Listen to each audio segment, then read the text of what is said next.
Well, good morning, my Teaserking family. Happy Saturday. We got playoff games.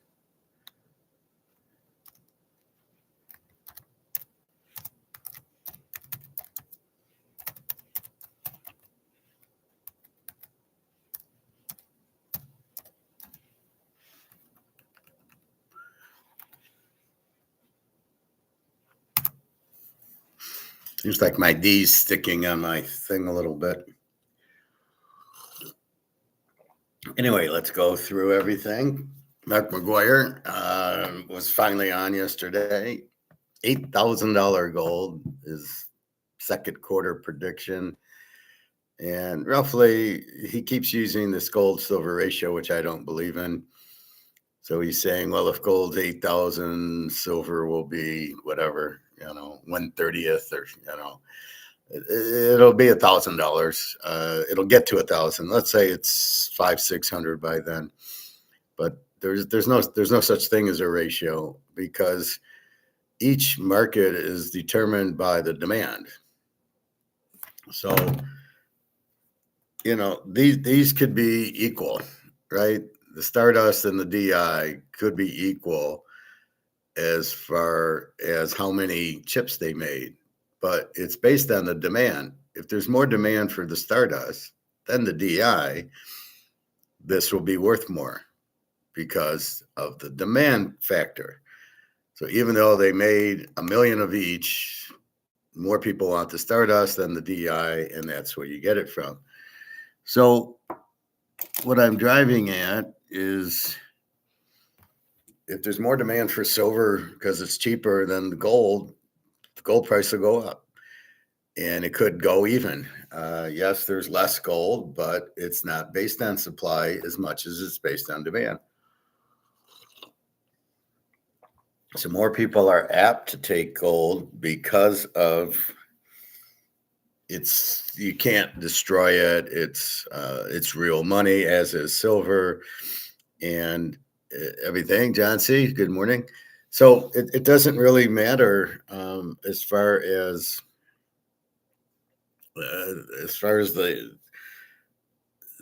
that there's more silver than gold is really meaningless, because of the industrial demand for silver. I don't know about all these solar panel things. I think that's a joke. But they need it for computers and phones and military. But then there's the investment people like us who, I got to get out of the dollar. What am I going to get? Gold's 10,000 an ounce. I'll buy silver. And so you have that. So that'll push the price of silver up. And at the end of the day, it doesn't matter what the ratio is. What matters is the demand, which is what's controlling the prices now, not the money being worthless because it's printed. It has nothing to do with the price. It only has, it just takes more dollars to buy things, but we don't know what that end price is. The market, us, determines what the end price is. So if gold hits 8,000, silver could hit 2,000. I mean, there is no, oh wait, it's out of the ground 15-1, so it has to be 15-1. That's just bullshit. That's by people that really don't understand Austrian economics at all. All right, so that's when we get there. You think the under is good in every game? No, I don't. No, not at all. I think if we switch to football for a second, let's look at the weather and you tell me, okay? So if we look at the weather,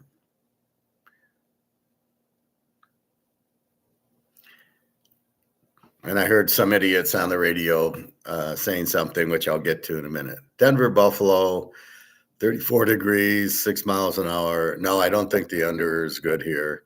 It'll be a mild day. Buffalo, very high scoring team with average defense. Denver can score. Now, Denver played a high scoring game with Jacksonville, with Green Bay, so I don't know. This total is what, 46. So under 52, maybe. Over 40, maybe. but not just, oh, let's bet it under. I don't buy that. Frisco, Seattle, I do like. I think it'll be probably tough to get over in the game. It's a 45.5. Now Darnold is hurt, which probably better for Seattle.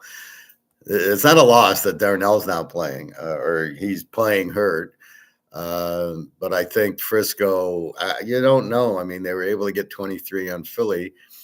More than likely, it's close. It's close to the number. In a teaser, you can probably go over or under on the game. But probably under with Seattle's defense.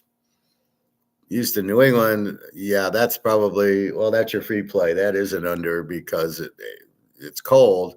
We're going to get snow, which who cares about? It's the Houston defense and CJ Stroud. They're the perfect under team, as is New England. Drake May won't be able to run. He can't pass, or let's see if he can pass.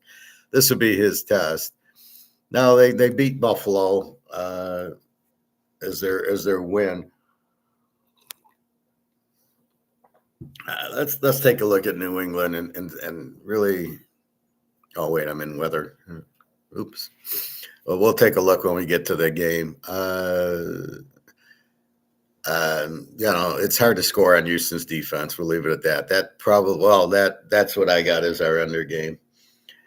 And then the Rams in Chicago. Now, I'm hearing a lot of people think this is an over because they're just too stupid to understand cold weather. These guys on BetMGM or the other network, the Westwood One network, and some professional gambler came on. He was a professional bettor. This guy must lose a lot if he's a professional. Oh, no, let's bet over on the Rams. Oh, it's only 15 degrees. I only care about wind. So it sounds like he's listening to me. I only care about wind. Well, no, you better start caring about minus 10 degrees. That's what you need to care about. You're not going up and down the field with minus 10. Here's the forecast. Snow likely, mostly cloudy with a low around 6, wind chill as low as 11 below. You're gonna put up a 50 in 11 below weather. Yeah, and you're a professional gambler. Okay, you better get a job at the grocery store. West-southwest winds 15 to 20 miles with gusts as high as 30. Chance of precipitation is 70%. New snow accumulated less than a half inch. So kickoff, and I don't know if these have to be updated. Well, these seem to be updated. It was 0. So it says feels like 7. So I'm assuming that's the wind chill with 13-mile-an-hour winds and snow. It says likely, but it says precipitation probable 20%. Second quarter, 6 degrees, 13-mile-an-hour winds, slight chance of snow. Third quarter, 6 degrees, 13-mile-an-hour winds, and fourth quarter, 6 degrees, 14-mile-an-hour winds. And really, we're not worried about snow. So you think Matthew Stafford is going to sit there and throw the ball 50 times in 6-degree weather, 14-mile-an-hour winds? You're on drugs. That ain't going to happen. You have to be able to run the ball. Chicago's going to run it down their throat. We know that. But as far as a over game, yeah, in 40-degree weather, this is a lock over. Not a problem. But we don't have 40-degree weather. We got 6. And we got 14-mile-an-hour winds the whole game, which probably not that big of a deal. I don't know at what point the wind is a big deal. I do know if it gets into the 25, 30, which the gusts will do, but they're gusts, so that's not consistent. And, I just don't see how you're going to get over in 6 degrees. The receivers aren't going to be able to catch the ball. Stafford, how accurate is he going to be in this cold? He never liked the cold in Detroit. They'd lose at Green Bay every time, and half the games against the Bears in the December games, not obviously the September games. Put it this way, nobody likes 6-degree weather. You go out in 6-degree weather, you got gloves and a hat and a coat. They don't have that. They might have gloves, maybe. They should be wearing the scuba diver equipment thing, the bodysuit, which will keep them at least warm. but it's hard to run. It's hard to catch. It's hard to throw. It's 6 fucking degrees. And according to this, it's going to be a little lower. They're calling for wind chill values as low as -11. Now, I don't know if this is a current one or this is like the summary. So it's 20 degrees, 13-mile-an-hour winds, but they're not, with the wind chill, it's 6 or 7. Okay. So there's, I did not, I love the over in a 40-degree day, but this ain't 40-degree day. So I don't love the over here. This is a hard game to read. I think the way the Bears played Green Bay tells you all you want about the Bears. I should bet the game under, like the other game where it was Cincinnati played Baltimore and it was freezing cold. How'd that game go? Oh, yeah, 24-0 Baltimore. Burrow had his worst day of his life, and one was a pick six from the 4-yard line, so it's a 96-yard pick six. But Burrow did not like the cold. And believe me, Stafford is not going to like the cold. Burrow's from Ohio, and for him not to like the cold, it's just nothing you can do. It's so cold out. So I don't buy this will be an over at all. This probably goes under, but you never know. I thought it would go under last week with the Packers and the Bears. So I didn't play the total in this game, but this would have been a lock over if we would have got 30 degrees, 25. I would have locked it over, but at 6 I can't. It goes to the Baltimore-Cincy game, 24-0. So that's where I got it from. So no, I don't think. I think Buffalo could go over. I think Seattle's an under, more than likely with their defense. Houston, New England's definitely an under. That's the free pick. And then I don't know. I'm scared to go under or over in the Ram game because of the weather. Because they could light it up, even though it's 6 degrees out, but I doubt it. I think it's 24-0 Baltimore, Cincinnati. That would be my thought. Be more of that type of game, not 24-0, but more low scoring than they're gonna put up a 50 there. Not in 6 degree weather. Sorry, fellas. It's not 15. I don't know where they're getting 15 from. It's 20 on the temperature, but you got to take the wind chill into account. Believe me, I'm in Detroit. The wind is fucking cold. Okay, I was just outside. Very, very cold here. It's going to be very, very cold in Chicago, and it's at night. It's a 6:30 game, so it gets colder, obviously, later on. Prophet, hey, Prophet. Divisional weekends here. Absolutely. So we'll get to that in a minute. So back to our gold and silver, which we like starting with.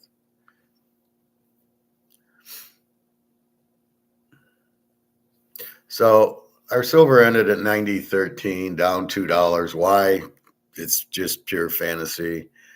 And look at our gold. It takes this down. And silver did the same thing at 10 o'clock. It dove down. This dove down 80 cents or $80. And then immediately climbed back up and ended at 46, basically. So this is sitting in the 46 window for a little bit till it goes to 47. I don't understand the games. That should just keep going. I don't really know what these options are doing. If they short them, they got to deliver the gold, which they don't have. And here, the same thing. This is 90. So we know these are very low numbers.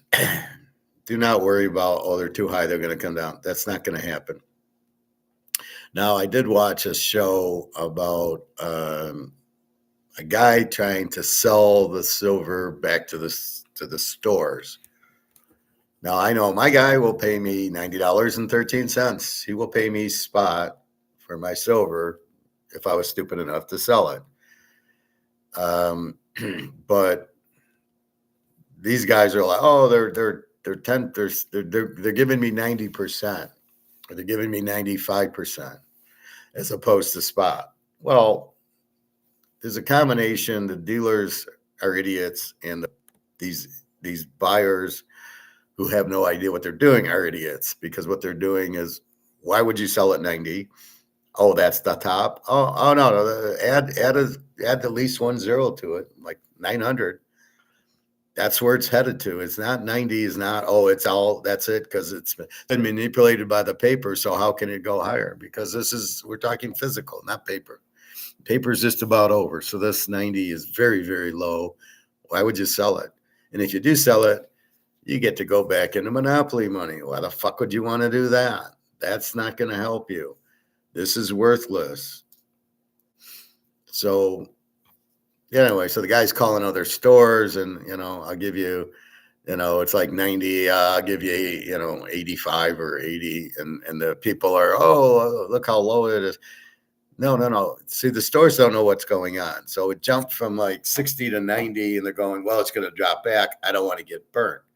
But the store needs the inventory. So the store is going to take spot or higher than spot very, very soon. Because the store should be buying at this cheap level of 90, not worry that it's going to go down, because if you knew what you were doing, there's no way it's going down. This is not going down. This is going up. The elevator is on its way to the roof, not we're going back to the first floor. We know it because of the demand for silver and the supply of silver. Why would it go down? The only reason would be no demand. And we know there's tons of demand. It's like saying the Titanic's sinking. What are the odds on people trying to get onto the Titanic as it's sinking? There probably wouldn't be a lot of demand for that, right? The demand would be, I got to get off, get me a lifeboat. And as we saw from the movie, the guy's going to pay $1,000 to get on the lifeboat. And the guy goes, hey, money's not going to help you. So that's the point. There's huge demand for it, which these guys don't understand. And he's making a big deal. Well, who's selling in the first place? Okay. And the stores, they need inventory. And then the buyers, the people coming in to buy, are probably a little scared too. This is a whole new world for most people. And if they don't listen to me, they don't have any idea. So they're going, well, should I buy it at 90? Is it going to keep going? And that's the question, because they're used to stocks. And the answer is yes. You keep buying at 90, it's low. Think about 1,000. So is it under 1,000? Yes, then buy it. Gold, 4,600. About 25,000 gold. Is it low? Yes. You keep buying it. And the real reason is because this is worthless. Again, if I hold this, it's worth zero. So I have to get out of it. And the only thing I can go to is gold and silver. Therefore, if I got to buy gold and silver, it's not a choice. It's not an option. So therefore, that's the whole point of it. It's getting out of the dollar. And then it's your choice is gold or silver. So as I started the class with this gold silver ratio, it's absolutely meaningless. It really doesn't matter. Is there more gold buyers than silver buyers? If there is, the gold goes up. If there isn't, the silver could be worth more than the gold. We know gold's limited, but that really doesn't matter. What's more limited? It's the demand side of it. Where's there more demand? And how many people? So the rich people will buy gold, and except for Warren Buffett and apparently this Mr. Wonderful Paul Orndorff guy, they're much too stupid to buy gold. But so if I have $1 million, I'm buying gold over silver. However, if I'm a working man and my money's a little tight, I'm going to buy silver. Now, I've seen 1/20th ounces of gold. I've seen 1/25th ounce of gold. I've seen half ounces of silver and quarter ounces of silver. So if your budget is tight and you need to get out $1, obviously, you can buy a half ounce of silver for 40 some dollars. You can buy the 1/20th ounce of gold for, I think, $150, $200. It all works. It's gold, it's silver, right? And you buy enough of those. I got a lot of 1/10 of an ounce golds because it would be $200, and I really didn't have enough to buy an ounce, and I had like $300, and I was going to buy silver, and I saw the tenth of an ounce sitting at 200, or I could buy 10 ounces or like 5 ounces of silver for 200. I bought the gold for 200 every time. So I'm fine. I'm happy that I have it. It counts. I got 10 of them. That's an ounce. So it doesn't matter. The point was gold's going up, silver's going up, and it will continue to go up. There's nothing Trump or they can do. They can margin call all they want. It's paper. We don't care about it. The price is controlled by China now, not by COMEX. COMEX, bunch of idiots. They're playing a Ponzi scheme, right? Oh, I'll buy it and sell it to you, and you buy it and sell it to me. So it was just all like a backroom shuffle, and till you got China and Russia pissed off, and now they're going, no, we want the physical, and they can't handle that.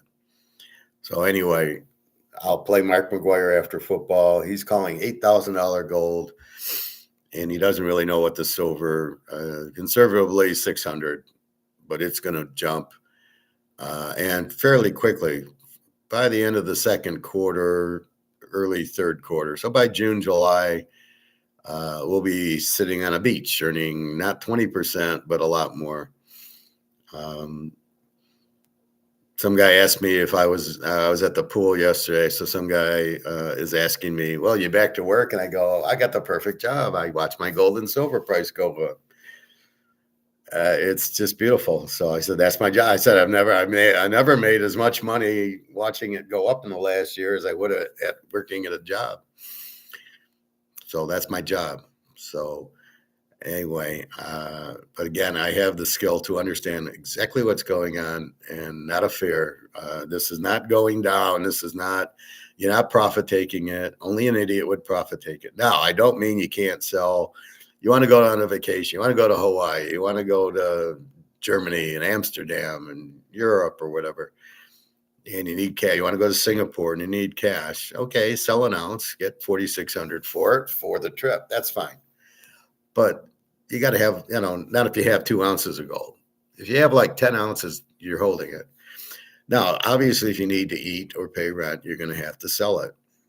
That's just it. But if you have, let's say, 100 ounces, yeah, you might sell 1 or 2 to go on a trip to pay some bills. Johnny's got to go to college. Stuff like that, yes, that's what you should do. But the bulk of it, no, you're not letting that go. Because when it hits big numbers, we're not at big numbers yet. When it hits 50,000 an ounce, you're going to go, shit, why did I sell it at 4 or 5 or 10? So you want the bulk of it, you want to hold. And then some of it, as you need it, you sell it. I'm trying to explain to like my girls, they need money. And I go, what I've done is taken most of my money and put it into gold and silver. So I don't have a lot of liquid cash. I use my credit card if I go into dinner or something. And then, but I'm not going to sell my gold and silver at this ridiculously low prices so they can have some money. So I try to explain it to them. No, I have money, but it's not liquid. It's in gold and silver. Now the baseball cards, the Mantle card I have, the Brady's, those were bought years ago and, are immaterial on the money part. But that's also assets I have. So again, I was in the hot tub with this guy. He lives here, but he has a house in Serbia. And I tell him like to buy gold, and he doesn't listen. Again, he's an idiot, and there's nothing you can do. He'll never understand it. Okay, fine. So I don't argue with him. And he gives me how are you going to go to the grocery store with gold or silver? And my response is, how are you going to go to the grocery store with dollars when the dollars aren't worth anything? I can still use this, but not much more. But I know the gold and silver are going up. I says, would you go to the grocery store with a Picasso or a Rolex? And that shut him up. But what people got to realize, it's the dollar has value. Well, it really has no value, but people will use it as long as they have trust in it. So as these prices go up at the grocery store, they've got to realize it's not Kellogg's raising the price or Coke or Pepsi, it's the dollar losing value and they have to charge more. So it takes more dollars to buy the 2 liter of Coke. Once people realize that, they won't have any trust in the dollar. That's when it disappears. Right now, we trust the dollar. Why? So when Alyssa calls me to pick her up because she doesn't have a car, I pick her up. So she trusts me because when she calls me, I go. Right. And if I say I'm going to be there, I'm going to be there. And if I say I can, I got to go to swimming early. And I always say I'm teaching class, she understands. But I never say yes and then not show up. And the same thing here. So that's how you establish trust. And in this case, well, I can go to the grocery store or to the restaurant, go get my barbecue with dollars, and I can still use it. So I still trust it. Although I do have to wonder why all the prices are going up. And that's where people are blind. They don't realize you're trusting something that has no value. But as soon as you're going to blame everybody for raising their prices and not that the dollar is going down. So as soon as people realize the dollar is worthless and going down, there goes the trust. I trusted it and now it's worthless. Are you kidding me? What do you mean my bank account, I have $75,000 in it? What do you mean it's worthless? I trusted the government. I trusted the money, and it isn't there for you. And that's when people get screwed, is they are still trusting something that should not be trusted. They have not come to pick you up, right? The last 5 times you said, come get me, they didn't come get you, but you still trust them. Why? So that's really the point. Once the trust of the dollar goes away, and it takes time because you can still go to Kroger's and you can still go to the barbecue and you can still eat. You can still use the dollar, but you're noticing it costs more things are costing more. And you're like, why are all the prices going up? Oh, it must be the inflation. All the prices going up. That's not inflation. Inflation is money printing. You've killed the value of the dollar, making it take more dollars to buy your goods, not prices going up. People don't understand that. Nobody says that except me. Egon's starting to understand that. You must listen because he's now saying, well, no, it's not cost. It's money printing and the value of the dollar is gone. And so that's why I argue with the alligator, because he sits there and says, well, it's not gold going up, it's the dollar going up. No, it is gold going up because of demand. The demand, everybody's moving out of dollars and demanding gold and silver, and the prices are going up. That's why the prices are going up. If there was no demand for it, the price of gold would still be at $1,500. That's why it didn't move from 1972 to let's say to 2011, the price was still, you could get it. I got this in 1995. That's 23 years after 1972, and gold was $250 an ounce. Okay, so it hadn't moved. Only because of the demand by BRICS has the price moved up, and that ain't going anywhere. It's only continuing. The BRICS keeps going. As more countries go into BRICS, they need gold to play the trade game, and so they'll have to buy it if they can find it. Now, it's not like there's no gold or no silver in the world. There's no gold or silver available in the world. So I have my silver, and you want it. Well, there's no shortage. I have it, but I'm not selling it at $90 an ounce. I'd be an idiot, right? When you add the other zero and it's 900 an ounce, I might sell 2 or 3 ounces, but I'm not selling the bulk of my gold and bulk of my silver. That's not going to happen. I Behold, love, life, liberty, and the Teaser King. Thank you, Behold. I hope you're well today. All right. So let's get into football. Then we're going to watch Mark McGwire. Very good show yesterday. I think everybody will be happy after that. We've taken a look at NFL weather, so let's go look at the lines, any movemento. And we start today. We have Buffalo and Denver. Denver, I see 1.5, total of 46. Denver I have as an E team. So they score about 25 a game, give up 23. And a lot of that's been the recent games. Jacksonville lit them up and Green Bay scored on them. Overall, they're an under team in this game. This is why I don't think this game will be an under, because when they played the Jacksonvilles and the Green Bays, they played high scoring games. Even the Giant game, remember that they gave up 30 some. So Denver's defense is failing them. Buffalo has no defense, as we know. Trevor Lawrence lit them up last week. So I'm not looking at an under here. The weather is fine.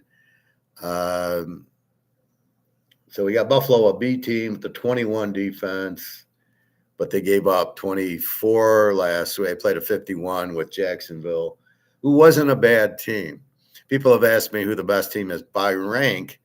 Seattle's an A team. New England and Houston are A teams. And the Rams used to be an A team, have gone to an over team as they keep letting up 30 points a game now.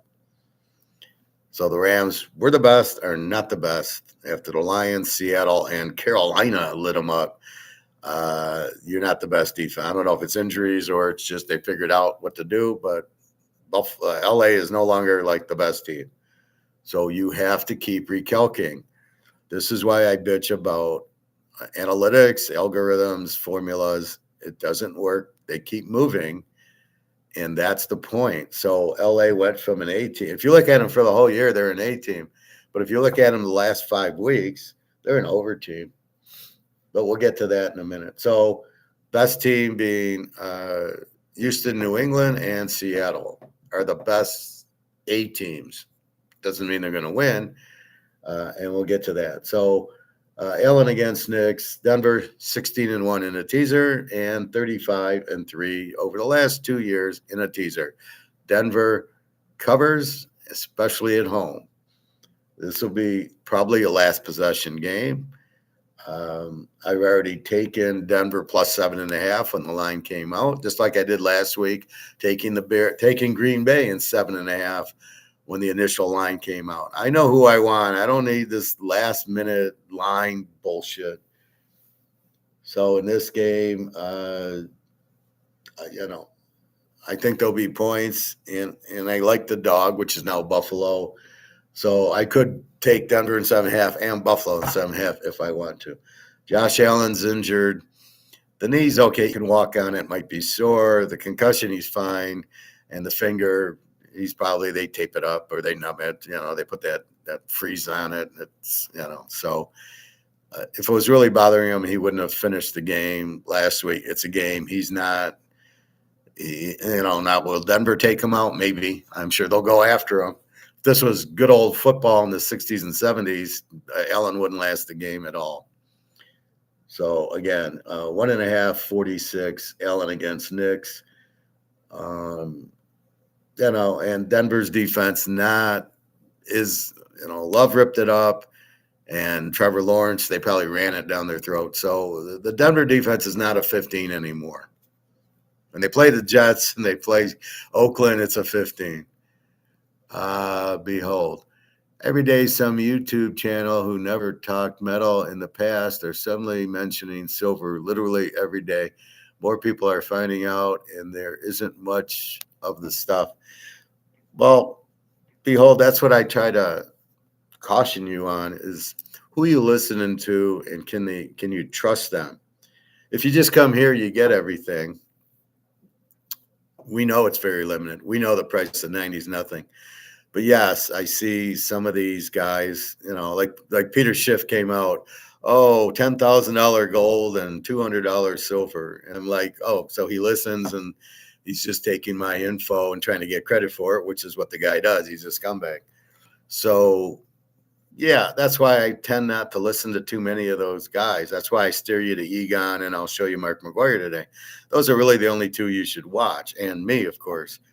But you shouldn't just ignore half these guys. They're just then they're going to say, look, I told you that. Well, I told you this 5 years ago. That's the difference. I read the future. 5 years ago, I'm telling you about $3,000 gold when gold was at 1,900, 1,800, and everybody laughed. And that's why me and Bobby were going to meet at the Capitol Grill when it hit 3,000, which he didn't think it would, but I knew it would. And then it hit 3, and I said 4, and now I'm saying 5, and then I'm saying 10.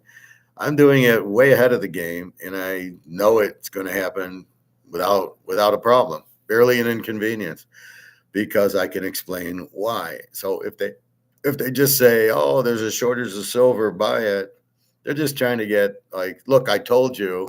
Look how smart I am." Yeah, I don't play those games. So just be careful who you listen to. Come to me, ask me, should I listen to this guy? I told you not to listen to Mr. Fuji AI guy.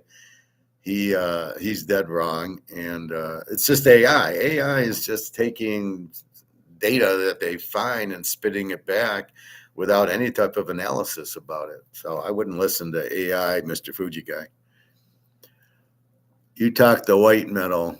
Uh, I talk both metals, the gold and the white. That's why I like the Teaserking. Gold is great, but silver is way undervalued. Well, they're both undervalued, but I know we can afford more silver at this price. This price is ridiculous. $90. I'm telling you, 1,000 at this point. Anything under 90 is anything under 100 is a joke. And where's it going? Oh, it'll be 100 next week. It should have been 100 this week. I don't know why Comex is fighting it. The cat's out of the bag. It's over 50, folks. Why are you playing your games? Now, I don't really know how these options and derivatives work, except for trading places, right?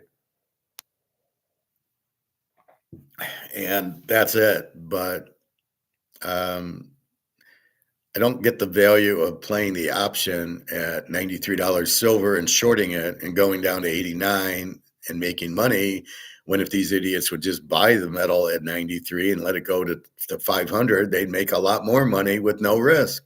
We are playing a game of zero risk. We're talking football. There's risk there. Yeah, my free pick is what? Houston, New England under. Well, there's risk there. Will it stay under? Well, it should with this Houston defense.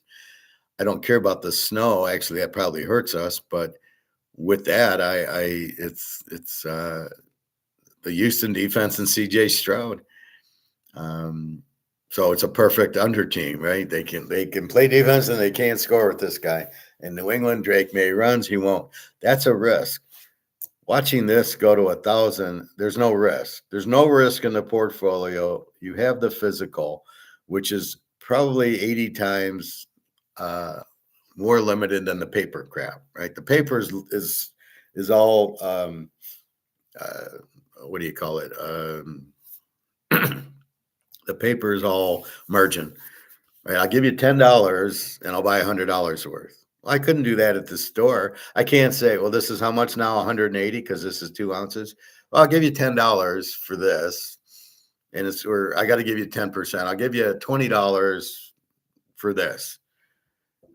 And and then here come the margin calls. Well, Howard, I need $50 for it because now it's worth 180, or now I need $100 for it because you bought it at 30, and so for 30 you can give me 20, but now it's at 180. Yeah, you got to give me more. Who would be stupid enough to go on margin? It's extremely risky, and if I have the physical, I have no risk in the portfolio. So why the fuck would I do it? But this is very cheap. Forget the demand. The key to the whole game we're playing is this is worth nothing. This is monopoly money. You might as well take out the gold 500s and try to go to the target with that. This is worth it. This is the whole game.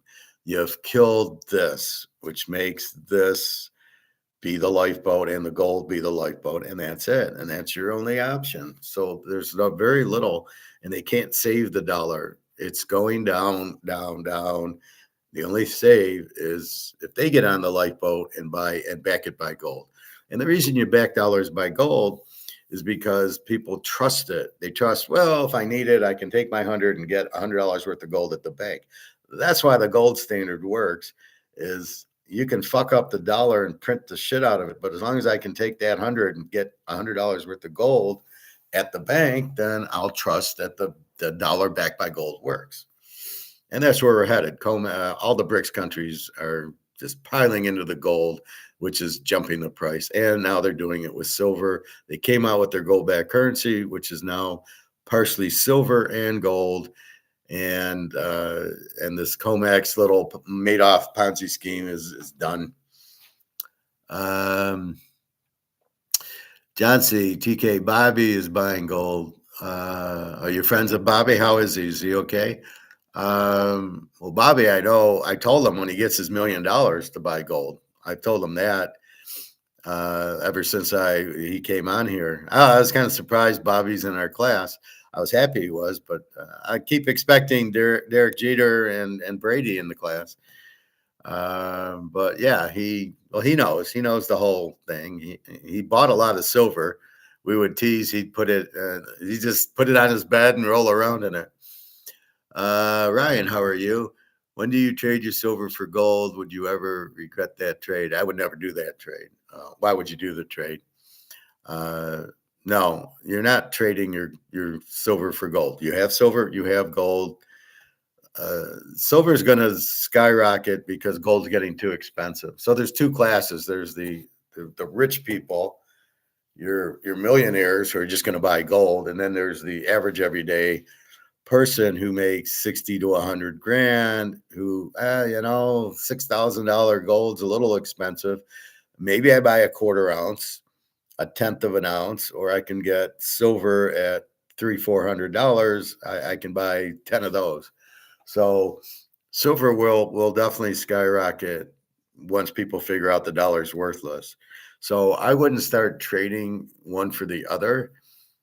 What's your strategy there? So, if you can, so right now, silver at 90 and gold 4,600. So that's what, 90 times 6, 50 times 5. So it's about 50 ounces of silver for 1 ounce of gold. Why? Your 50 ounces of silver will move. Your ounce of gold will move. They'll both move. I just don't. It depends. Are you going to have to pay any type of premiums on it? Or are you just going to go to the store and say, here's 50 ounces. That's $90. That's 4,500. Give me the ounce of gold. If it's that simple, maybe you do it. Maybe you're like Luke and you have 5 boxes of silver, which is $500 a box. So maybe in that case, I could see it, right? Yeah, here's 50 ounces. Here's 500 ounces. I want 9 ounces of gold. I would do that if I had a lot of silver. It depends what you have. I've been buying gold more during our time. And then I will, once in a while, he didn't have gold. I would buy the 20 ounces of silver for like, $30, so it's like 600, it was 500, $600. And I buy these 20-ounce things. So I feel comfortable with my silver more for everyday wear and my gold for long-term wear. You see me in an apartment, and I remember one guy way back says, I'm not going to listen to a guy in an apartment. What the fuck does that have to do with anything? Well, you don't like me because I wear glasses, or I found my Bellagio sweatshirt. I won't wear it for the game. I got to wear my blue sweatshirt, which I've been very hot in. But I found this. It's a little bit tight. It's a little bit shrunk, I guess. But it's nice to wear here. It never was as comfortable as the Caesars ones. I got this probably 20 years ago when I was at Bellagio. I was married at the time, so it was in the early 2000s probably. But yeah, I mean, I'm not looking to trade it. I don't see the value. So again, if you have 5,000 ounces of silver, I can see getting rid of 1,000 ounces for some more gold, depending on how much gold and how much silver you have. I would rather have more gold, as gold will go 50,000 an ounce. Silver's not going to do that, but silver will still, right now what's happening is when gold goes from 4,500 to 4,600 and you have 100 ounces, you just made 10 grand. Now silver hasn't gone 100. Silver goes up. When silver goes up $1 and you got 1,000 ounces, you made $1,000. And so silver's not jumping yet. I think it will. I think when it hits 100, 100 and a quarter, it'll start going up maybe $20, $30 a day. That's when we all get real happy. So that's the problem with silver right now. It goes up a dollar, $2, right? And so it goes from 90 to 92, where gold goes from 4,500 to 4,600. So that's your biggest thing. So yeah, I can see gold, but you do need silver to go to the restaurants, the grocery stores, and all that. You're going to want sort of like change. So silver hits 1,000, gold hits 20,000. You're not really going to want to sell an ounce of gold. That's why you buy the tenth of an ounce and quarter ounce. But the silver will be, usable too. So I'd want some silver looking forward. But I'm not interested in trading it. What was the other part of the question, Ryan? When do you trade? Again, that's the only, if I have a lot, 5,000 ounces of silver, yeah, I want to trade some of it. Would I regret the trade? No, I would never regret the trade. Silver's going to go up. It's just gold's going to go up higher. So I can see where you'd want to be in gold. So if gold hits 25,000, you're not going to regret the trade. I don't think you can regret the trade. I think you'll be fine. Both will have high values, so you'd be fine. I said, but if you only have, let's say, 1,000 ounces, I'm not trading 500 ounces for the ounce of gold, even though we know gold's going up. Silver's going up too. I can see, but again, it would depend on how much. I wouldn't do it because I don't have 5,000 ounces of silver. Most of my buying was in gold already. So we'll see. John C. TK, is jewelry the same as gold? Well, yeah, jewelry is gold. This is gold. What game are you going to? I'm not going to a game. Anyway, this is gold. This is 1 ounce gold. This is 18 karat. The problem is I had to pay $500 for it, 1995. This is my master's present. So I paid $500 for 1 ounce of gold at $250 an ounce of gold. I could have bought 2 ounces of gold with the 500. Instead, I got this. Now, this is worth 0.75 of the ounce because this is 18 karat. 18 is 3/4 of an ounce, is 3/4 of 24 karat. Now, if you bought 24 karat jewelry, an ounce is an ounce. So it wouldn't matter. I know the Indians do that a lot. They buy 24, 22 karat gold necklaces and bracelets and rings, and they couldn't get, if they buy a 1 ounce gold coin at 22 karat, then whatever the ounce is worth is what they get. The coins, I'm into the coins, so I have a lot of those. I haven't bought any bars. Silver, I got a few 10 ounce bars and 5 ounce bars, and that's it. But that's where we're at with it. So, yeah, jewelry is fine. If it's gold jewelry, and again, bring a magnet. If the magnet sticks to the gold jewelry, it's fake. So the gold, the magnet should repel and not stick to it, and then they can always. It should say 22 karat gold or 18 karat gold on it, but I'm not going to buy 18 or 14 karat gold necklaces or bracelets or rings. I'm going to buy coins as I did in silver. This is 999. It says it right there. Right there. 999 fine silver, 2 ounces. Well, as long as that says that, I know it's real. I put a magnet to it. I know it doesn't stick. I know where I go. My guy will not take fake jewelry or gold or silver. So I know when he's got it out there, it's real. And that's what I know I'm buying real. And yeah, I mean, I just prefer the coins. Obviously, I have my card collection and I like coins. So I prefer. It's like this. I prefer like a Stardust chip, and I put all my gold in this kind of container.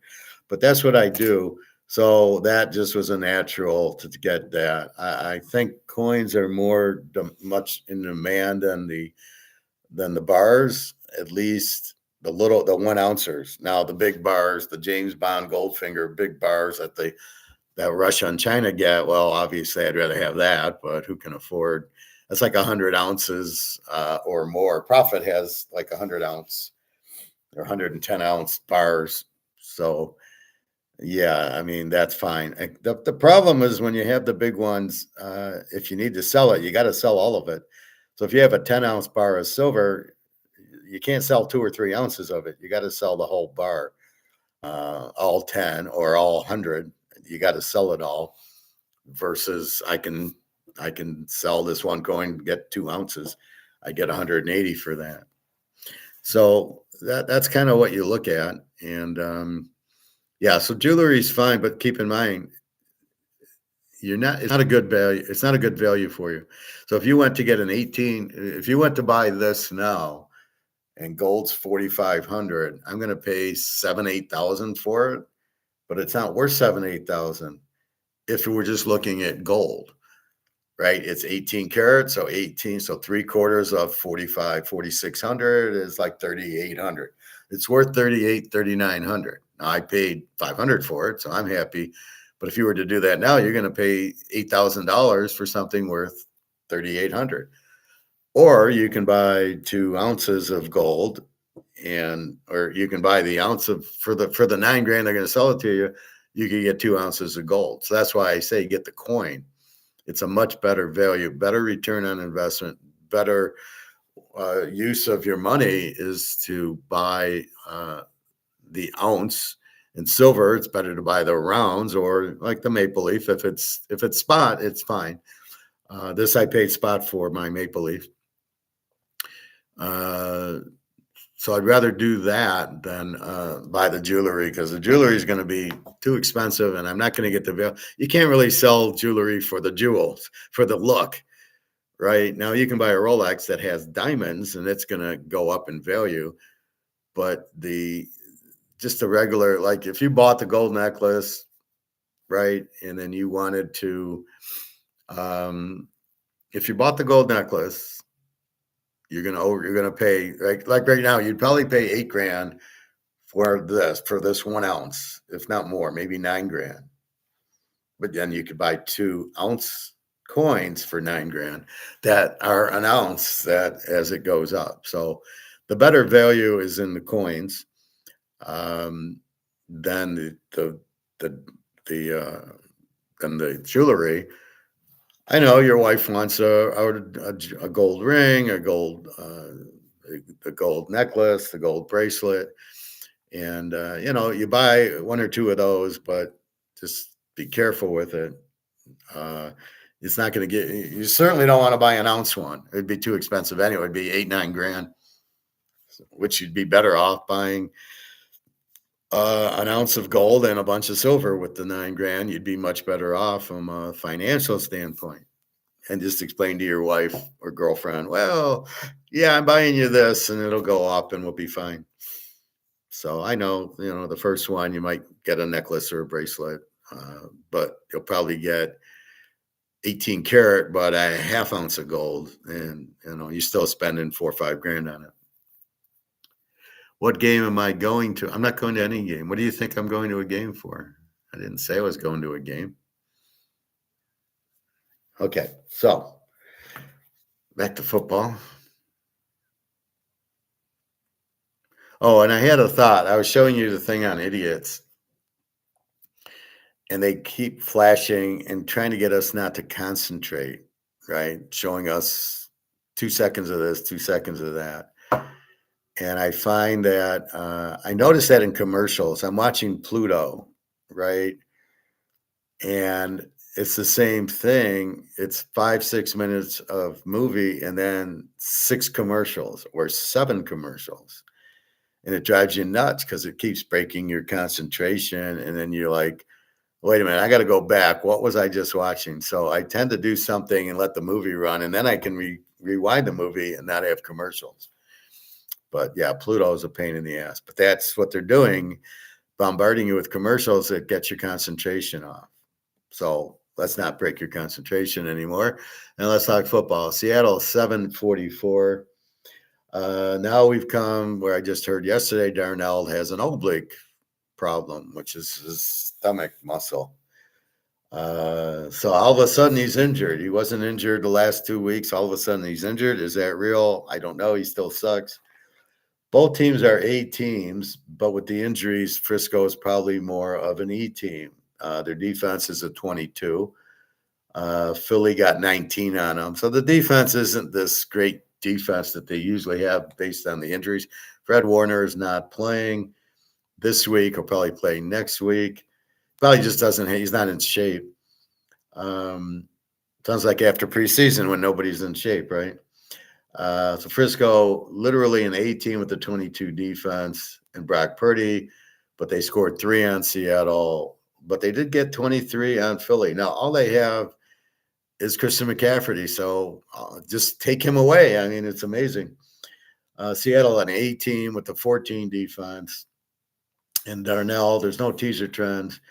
So the total of 7 and 40, it's down to 44.5 now. This game, I think the way Seattle is going to play it is run and play defense.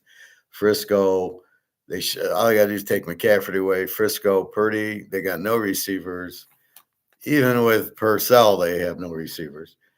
They played 2 low-scoring games. I would think this would be this. I would think would be a low-scoring game. Absolutely.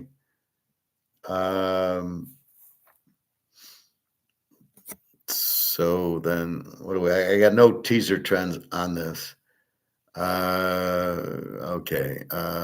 New England 3, 41 to Houston. This is your free play. I got New England winning 17-14 because May's better than CJ Stroud. Not that May's good, but he's better than CJ Stroud.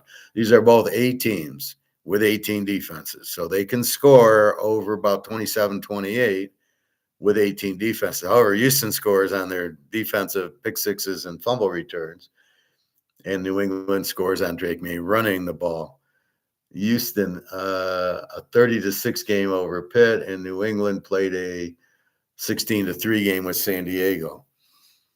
And that's what I'm looking at. I don't think either team gets to 20. I don't see how you're going to score on Houston's defense unless CJ Stroud throws pick sixes and fumbles, which probably makes them run the ball more. Nico Collins is out. Probably going to do more running. You can probably run a little on New England. Their defense is not as good as Houston, but they're both 18 defenses. You have Stroud against May. Stroud can't win a playoff game on the road. He didn't win it last week. It was the defense that won it. Just like the Super Bowl, it was not Jalen Hurts. It was their defense. And then Drake May for New England. He won that playoff game last week, 16-3. They're both 17-1 in a teaser, so they're both good to bet on. Houston and 9 is a solid bet. New England +3, not as good, but I like the under better. I think you could play a little on Houston and 9, and I think you go under 47 is a joke, just a joke. I have them in 2 teasers, Houston under, which is the whole point of my teasers. Why you just don't go, why I say it's picks, not the teaser, because I'll put them in multiple teasers. It's such a good pick. So that's where I have it. Stroud against May. The weather, all right, we got to get to the Rams and the Bears. They moved this. It was the Bears were going to be 3:00 in New England at night, and they switched it. So our last one, and I'll get to your comments. The Rams 48.5. Again, it's 6 degrees there. Are you really going to put up? I can't believe this spread's 48.5. I can't believe people are ignoring the weather. I think they're looking at the 20 degrees thinking, well, it's 20 there. No, you got wind. You got a big wind. It's fucking the windy city in Chicago, and it's a cold day here. It's a cold day there. They're playing at night. It's going to be even colder when the sun sets. The Rams, an over team with the 27 defense, and Chicago, a B team with the 22 defense. They just beat the Packers twice. Now, one was an onside kick miracle, but last week they were down and then they came back. Their defense came alive when they needed to, and they scored to win the game. What was our score? 31-27. So everybody thinks it's going to be 31-27. It's not going to be 31-27. Stafford's going to struggle. Yeah, his finger's hurting, not a problem. But it's cold. Nobody's going to want to run routes. You're going to see the smoke come out of their mouths. Nobody wants to play. It's going to be the Baltimore Cincinnati game, which was a 24, and I think that's what you're going to get here. The Bears' advantage is they have defense, as they run the ball very good. The Rams have no. I was watching the Carolina game, and Carolina, I don't even know who their running back is, and he's running for 10 yards here and 20 yards there. So I don't buy the Rams couldn't handle Carolina are going to handle the Bears with their sophisticated run offense. Caleb, I'm not a Caleb fan at this point. This would be a good game if he wins it, but it's like he doesn't show up in the first three quarters, and then in the fourth quarter, it's more do or die, and then they play a weaker defense. They play the prevent, and then he shines. But as you notice in the first half, he doesn't show up. Maybe this will be different. He better like cold weather because he's in Chicago. I think the Bears are extremely live dog with this Ram defense. I don't think they're going to really stop them. The weather will stop Stafford more than it'll stop the Bears because they can run, and the Rams can run a little bit, but not like the Bears. It's the scheme that Ben Johnson brings. You can see the Lions were much better running the last 2 years with him than without him. The Lions totally collapsed when they lost. Oh, I guess Dan Campbell's not a good coach for real. And all of a sudden, the Bears are a good team because Ben Johnson's there, really.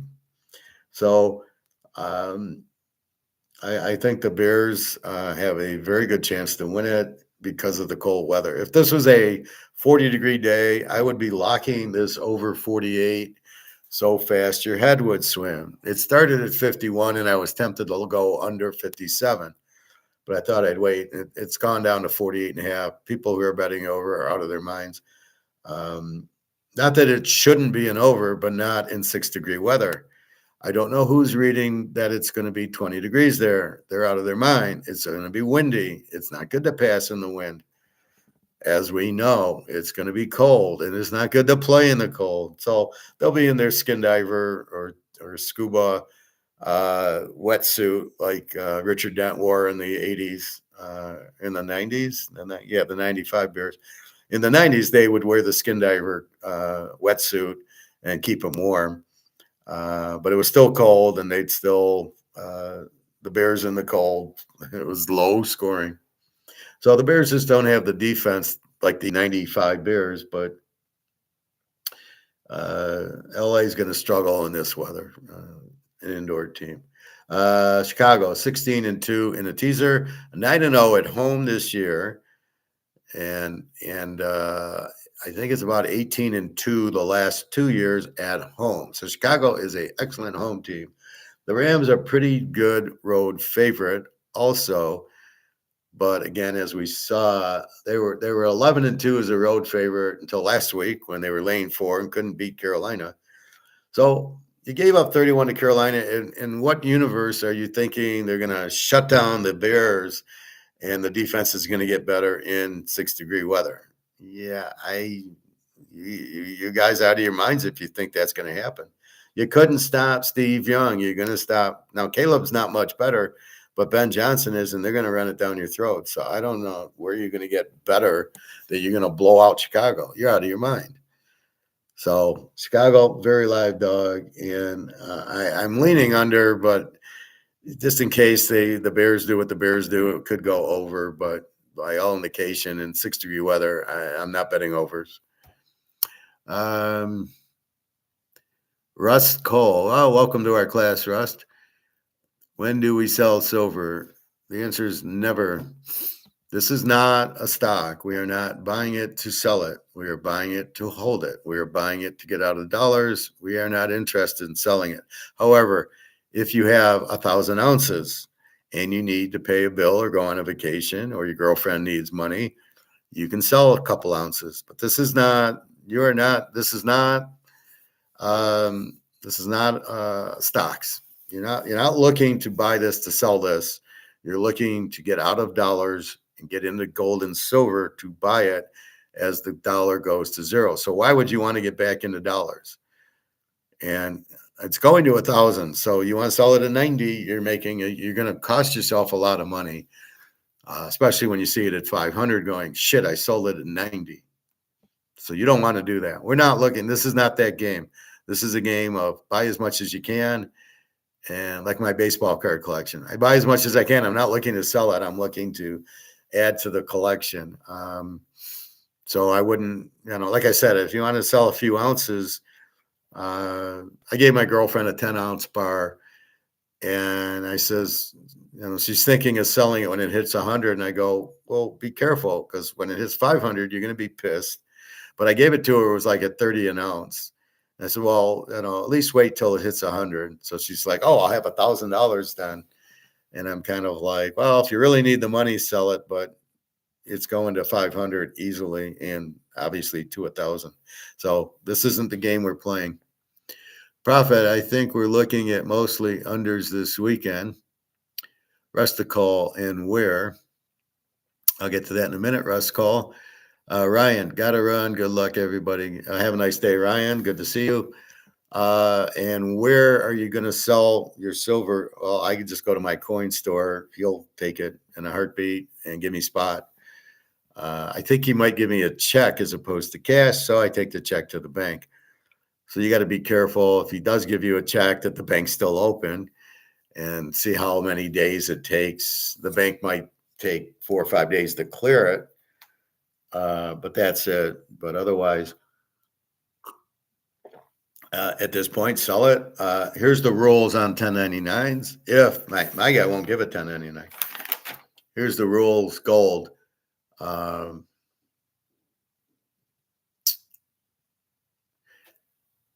If you turn in 24 ounces of gold, you get a 1099. If you turn in 23 ounces of gold, there's no 1099. Therefore, there's no tax, because the government doesn't know you sold, so the government has no idea. If you get a 1099, the government goes, aha, he sold 24 ounces of gold. So my advice is do not sell them 24 ounces. Why would you? Sell 5. That's it. Get the money, put it in the bank. Only if you need it. If you're going to buy a car or a house, still do it on a mortgage and pay in inflated dollars that are worthless. But that's all I would sell. Only if you need, Johnny's got to go to college. You need, okay, sell a 1/4 ounce of gold or something. Silver, under 1,000 ounces, no tax. So if you're going to sell gold, silver, sell 500 ounces, there's no tax on it. As of now. Will they change the rules? Who knows? They don't think anybody has gold or silver, although they're probably looking at Costco selling all these 1-ounce bars from Switzerland. So they think people do have it, but they think everybody's in Bitcoin and the stock market. So the government's looking over here and we're over here, and keep it that way. So that's where I would sell it, is at my gold store. And if you want, you can come to Detroit and I'll take you to the gold store and give him the money. He'll pay you a spot for it, and off we go. But that's the key to it. I wouldn't worry about can I sell it? Like I said, I was watching the silver show and the guy's bitching they'll only get 90%. Well, at this point, they don't realize what's happening. So that when they see silver at 90, they don't realize it's still very cheap. It's going to 500. They need silver in the stores to sell it. Do people keep buying it? Well, they should, but people are stupid. They don't know. Oh, it's never going to go over 90. Well, next week when it hits 100, keep telling me that. Keep telling yourself that. Profit, I think we're looking at mostly unders this week. See, I disagree. I think Houston, I'm giving you as an under. The Ram game, I'm being cautious with because of the cold. Frisco, Seattle, yeah, I think that's probably an under.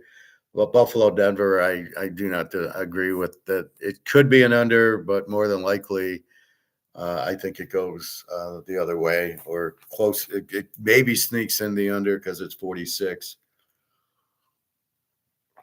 Keep in mind, neither team has a defense. Denver does not have the 16 defense. They have a 23 defense. Keep that in mind. And I always go last 5. I don't go the whole year because it's pointless.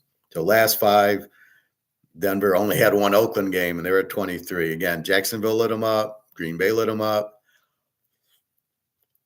They played a good, Oakland got some points on them, and then they played San Diego, which doesn't count because they didn't play their players.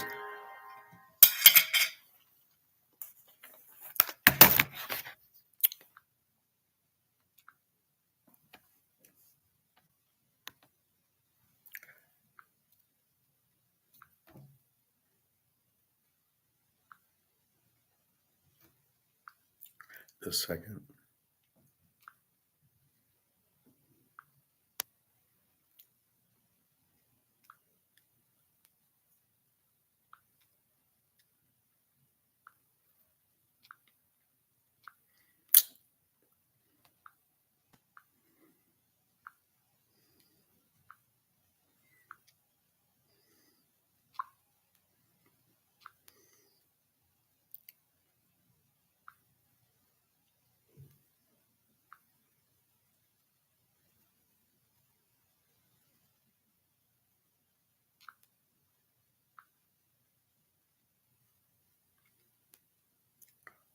Now listen to this text. I'd like to change our golf schedule for today. I'm not playing golf. I live in Detroit. It's freezing here. What are these? Where do these texts come from? Anyway, so I don't think you can just say they're all unders. I do. Houston, New England, definitely. That's your free play. And San Francisco, Seattle probably goes under because all the injuries to Frisco, Darnold's a choke, and Seattle's going to just run the ball down their throat like they did in the last game. And a killer defense. So the defenses you can bet under. The Rams are an over, except for the weather, makes them probably an under. And Buffalo, Denver is probably an over with Josh Allen. He'll score points for you. You need 40. You need a 21-20 game, which I can't imagine Buffalo not scoring 21. And I can't imagine Denver. I don't know. Everybody hates Bo Nix. He's fine. I don't know why people are giving Dagiopava are down on him. I think that's crazy. He's a great quarterback. So I would take him in the first round. No problems. Profit Denver Buffalo is definitely the tricky one as far as total score. I think figure out the score, and then I certainly think they'll get in the 20s, which makes it go over. Versus under 52, that's 28-27. You could easily get there. Denver had a struggle with Green Bay. It was high scoring. A struggle with Jacksonville. You got a similar team with Josh Allen as you do with Green Bay. So it would not surprise me if that game gets into the 30s because this is do or die. Buffalo is not going to go away easy. And they're going to throw the ball. And Denver's defense is not a 17. It's a 23. Just like the Rams. People think the Rams are the best team. Well, they used to be. However, if we look at the last few games, Detroit 35, Seattle in the 40s, Carolina in the 30s, they don't have that defense. This would be a lock over. This would be my lock of the day, the Rams, Chicago, except for the weather. And you can't ignore 6 degrees. You can't just say, well, it's cold, but that's not a problem. They'll just play through it. No. It's 6 degrees. Nobody wants to be out in 6 degrees. So I don't buy that game's going to go into the 60s. Gusty winds and cold should keep the Chicago Ram game under. Well, I'd be careful with it, but it should. But it was similar weather last week against Green Bay, and they played a 50. They played a 58. So that's why I'm warning you to be careful in that game. It's a tough one. How much is the cold weather going to affect? The Rams, it's going to affect. The Bears, probably not. They just played in it last week. Green Bay, they play in the cold all the time. The Rams in their indoor 70-degree temperature stadium, it's going to affect them a lot. And that could be the difference in the game. How does Stafford handle cold weather? And he doesn't Because again, in Detroit, it was in a dome. It was not outdoors. He's from what, Texas or LA? No, he's from Texas, and then he went to Georgia. He's not a cold weather quarterback. So that's a game. It is not an over. I would not ever play that game over. All right. Let's talk a little college. We got a game Monday night. We've got Indiana 8.5, 47.5. Both teams are 8 teams. Miami with a 14 defense, Indy with an 11 defense. Last game, Miami 31-27 over Old Mississippi. We have Miami 24-14 over Old Ohio State. We have Indy beating up on Alabama 38-3, which is deceiving. The quarterback didn't play the second half for Alabama. Last week, 56-22 to Oregon. I'm sure they sat their players in the fourth quarter. That's how Oregon got to 20. Dante Moore, if you drafted that guy, you're in for a 0-16 record or 0-17. He's not good. I don't know why people think he's good. I don't get this paying players in college in the first place. I think it's ridiculous. Well, you're going to pay him $3 million, $4 million to stay at Oregon. Why? He's not worth it, and you're never going to win with the guy. He's not good. He's a terrible player. Well, he threw a pick six on the first play. Yeah, that's my point. That's who he is, and that's why do you want him? Why do you want a guy like that? So both A teams, very good defense, 7.5 and 47.5. I like this game. Oh, I gave you a score. Okay, I got Indy 30, Miami 27. You can forget, okay, if the Miami quarterback gets hurt, yeah, you'll get 38-3. But you can't bet that. Against Oregon, you got a pick six. You got the idiot Dante Moore fumbling at his own 3-yard line. Oh, yeah, I want to draft that guy. And then a block punt. So you gave him 21 points, but you gave him the momentum on the first play with the pick six. So in this situation, I guarantee you Miami will run the ball on their first play. Indiana's showing a good defense, but showing a very explosive offense. Miami proving they can move on Ohio State, 24 points. And then last week against Ole Miss, they got 31. So Miami can score. They will score in the game. Indy will also score. The defenses are very strong. Ruben Bain, he's the first pick in the draft, if you have any intelligence at all, which I don't think any of these GMs have any intelligence at all. So that's what I got. The game's at Miami. The Heat shouldn't be too bad. Two good defensive teams and two good offensive teams. So you'll get some points. I'm giving you over 47.5, 41, which means 22 to 20, 21-20, get you to 41. So you need, let's say 24-20, which Miami getting 24 and Ohio State tells me they can get there. Indiana's got a good defense. Played Ohio State to a 13-10 game. So you got to ignore the Alabama game. Quarterback didn't play second half. And the Oregon game, Dante Moore. So they haven't really played anybody. Probably their biggest game was at Oregon, 30-20. So they do tend to score a lot of points, Indiana. And they should score on Miami, but Miami should score on Indy. Indy's defense isn't that strong. It's not that much. Iowa put up 15 on them, right? 19-15 or something. So that's your thought. I think Indy wins, but Miami could win at home. I think it'll be a tight game, but you don't know. You don't know. It's the turnovers, right? Are you going to get pick sixes like Oregon did? That skews the game up. So in my idea, at Miami, at home, they'll be playing. The defense will show up. Indy defense will show up. But I think at the end of the day, it goes over 41 and a half. I think it gets into the 20s.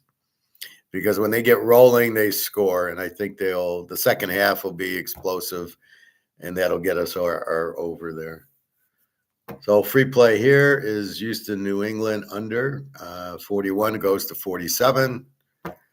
I don't see how in the world you're getting a 47 with Houston's defense, right? Same thing with Seattle's defense. I don't see how you're going to get.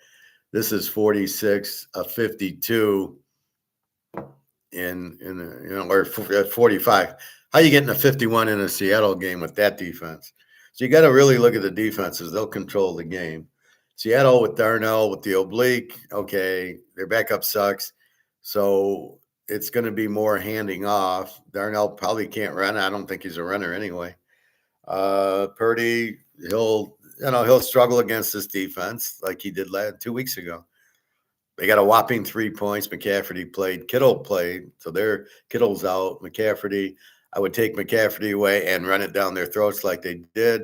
So Darnold doesn't hurt me if I'm Seattle, and then, win like that. So that's kind of the thought process. If you got a great defense, play to your defense.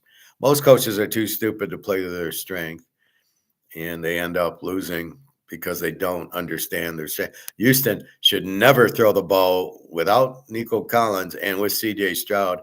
It should be, I'm going to run the ball 99% of the time in this game. We're going to make it an Army-Navy. That's why I suggested you draft the Army quarterback, because Daly was great. 34 touchdowns, and the guy, you put him at 4th and 1, he'll get you the first down 100% of the time. And not with the push tush. Okay, Prophet. Denver Buffalo is definitely the tricky one as far as totals go. Gusty win. Okay. Houston is also missing Nico Collins. Yeah, I just said that. Okay, so nothing new there. All right. The only thing I have against Miami is their coach. He sucks. Oh, we can take a knee at the end of the game and win and beat Georgia Tech? Oh, I didn't know that. Let's hand off and not even take a knee. Let's hand off, and then we can fumble the ball and lose at the end. Yeah, that seems like a good idea.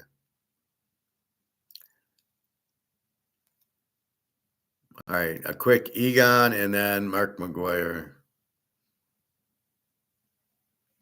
In 2008, the world was not many minutes from crashing through the financial system, basically collapsing. But central banks saved it. And here we show that Bank of England, ECB, IMF, the Fed, they're all standing there catching these falling cars. History at that time saved the financial system temporarily. I thought maybe it would crash at that time already because the debt and derivatives were at the level which was unacceptable and insolvable. But they did a good job by printing trillions and trillions of money and extending the problem until today, when it's much greater than then. Of course, debt has gone up manyfold since then, and the risks have gone up exponentially since 2008 crisis. And of course, all that money printing has led to the value of money going down, which reflected in the gold price, of course. It's also led to all bubble asset markets having gone to heights which are unfathomable. They are now all of these paper assets, whether it's stocks or bonds or real assets like property, through the massive increase in money printing, they've gone to levels which are unsustainable. Ladies, what the F are you even doing if you're not using the natural Mount Jaro gelatin plus 3-ingredient recipe that took this fresh in? All right, time for Mark McGuire. So basically, because they printed all the money, it's worthless. But that's why the stock market's so high. That's why the housing market's so high. It's all fake. It's all phony. It's all going to come crashing down. However, gold and silver are different because these are not in bubbles. These are not, the money's not going into gold and silver. The money's going into the stock market. All the stocks are overvalued. Plus, we're in a recession, so the stocks are going to get crushed because earnings aren't going to be good. 99% of the stocks are down. The only ones that are up are those 6 stocks or 7 stocks, whatever, the Amazon and Microsoft and Apple and those, for some reason, all the money's in that. It must be kickbacks, and it's all bullshit. So keep in mind that that's the Ponzi scheme. You want to get caught in a Ponzi scheme? Go. Gold and silver is not a Ponzi scheme. It is not overvalued. It is undervalued. It keeps getting suppressed by COMEX. How they're still in business, I don't know, but they won't be in business soon. So with that understanding, that's what's going to happen. Okay, Mark McGuire. Investment fund demand alone is competing for limited physical supply, ultimately placing Andrew. Yeah, hi Shane, Happy New Year, and Happy New Year to everybody. Happy New Year, Mark. It seems like an age since we're back on, but let's get through. There's a ton of questions. Let's get through as many as possible, and then obviously we're going to really progress this year.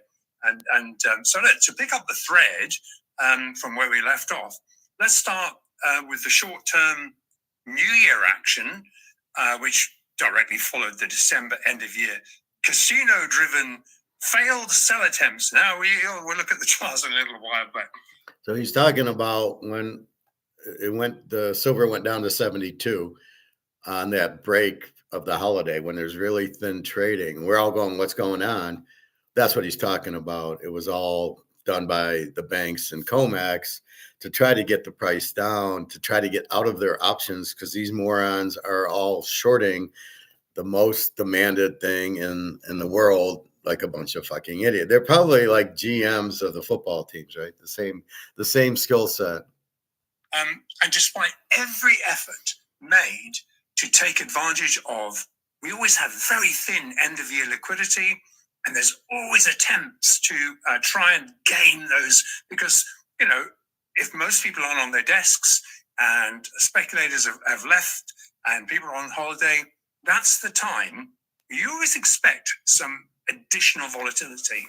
So, but this end of year attempt, and it was really, again, remember we've been tracking the Fed's Bank of International Settlements gold lease borrowings, and they've been forcing them month by month by month all through last year to pay back these leases at higher and higher prices.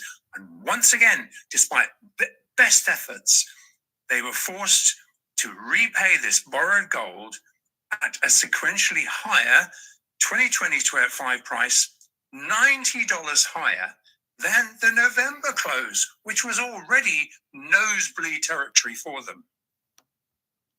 He's talking about the margin calls that they were forced to pay, and that's why the price dropped, because they had to get out of their shorts and cover the margin. That's what he's talking about. So let's have a quick look at the charts.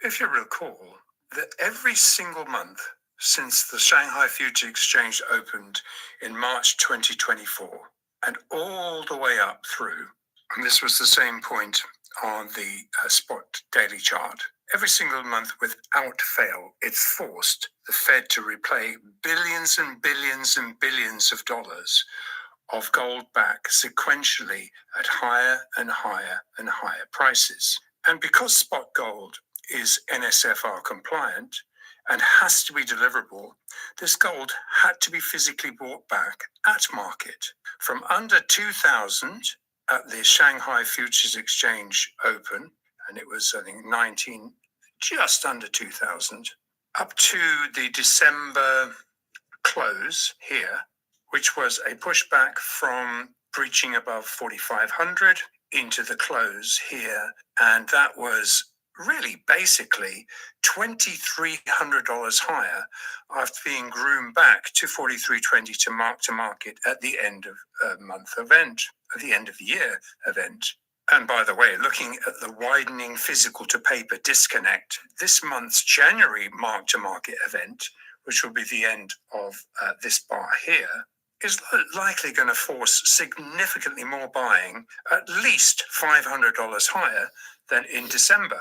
Also, based on extremely reliable first-time liquidity provider feedback, I will expand on why dollar price gold at 4,700 and silver trading in the low 90s is still far too underpriced to bring anywhere near sufficient physical gold and silver to market to meet global physical demand. Telegraph.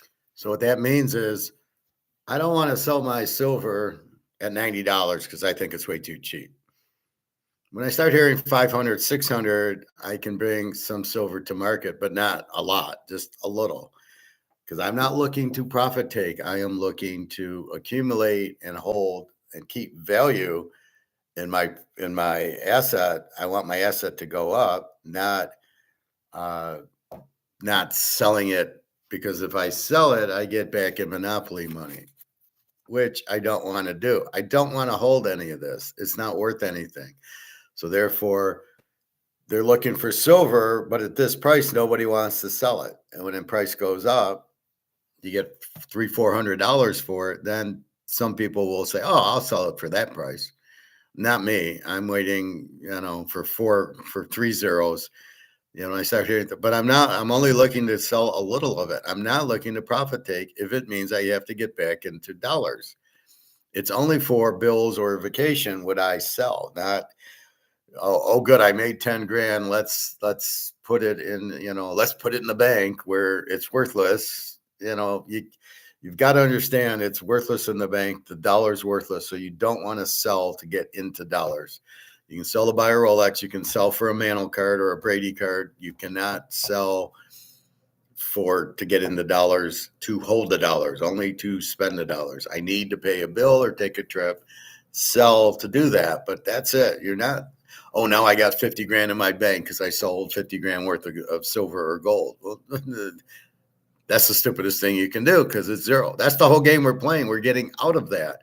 So why do we want to go back into it? There is no profit taking. Significantly higher prices in both instances. Much as we estimated at the beginning of 2025, 4,500 gold and silver to blow through 50 resistance, which when it did, triggered a very large amount of short covering, and it moved into $80 and on its way to its next higher staging point of $140. Just bring this down a bit so you can see. And that is the next target point. Well, staging point. So we're looking at $140 silver. On its way to 1,000, it has to go through the hundreds and the 200s and the 500s. So eventually our trip ends. Well, it doesn't end. Our trip goes to 1,000. And the next point will be 140. So if you're thinking of, I need to sell a few ounces, maybe hold on for a month and maybe sell it at 140 instead of 90, because then you'll cost yourself $50 an ounce. And in silver, we've been buying a lot of ounces for $20, $25. So we don't necessarily want to lose $50 on our ounce. Again, if you have to, you sell a few ounces, but here comes 140. Here comes 250. Here comes 500. So it's all coming at a theater near you. For the next rally, or very similar to what we saw at 80. We will also look at best estimate supply demand 2026 expectations for the end of year 2026. Now, for the record, we're recording this episode on Wednesday the 14th. So by Friday, when it's published, you will have seen the end of year, the 8th of January, and then to the 15th, which is yesterday. So obviously that's Thursday. You're getting this on Friday. And between the 8th and the 15th, there is always a commodity reweighting, and in gold and silver. And this selling really is designed to be actioned between the 8th and the 15th for 1 week. Well, that's a huge amount of interest there. And given the billions of dollars of silver futures positions that had to be sold just to keep the casino chips, the COMEX open interest, in line with the COMEX-related commodity indexes, it raises the question, why did both gold and silver rise into thousands of contracts being sold in a short space of time?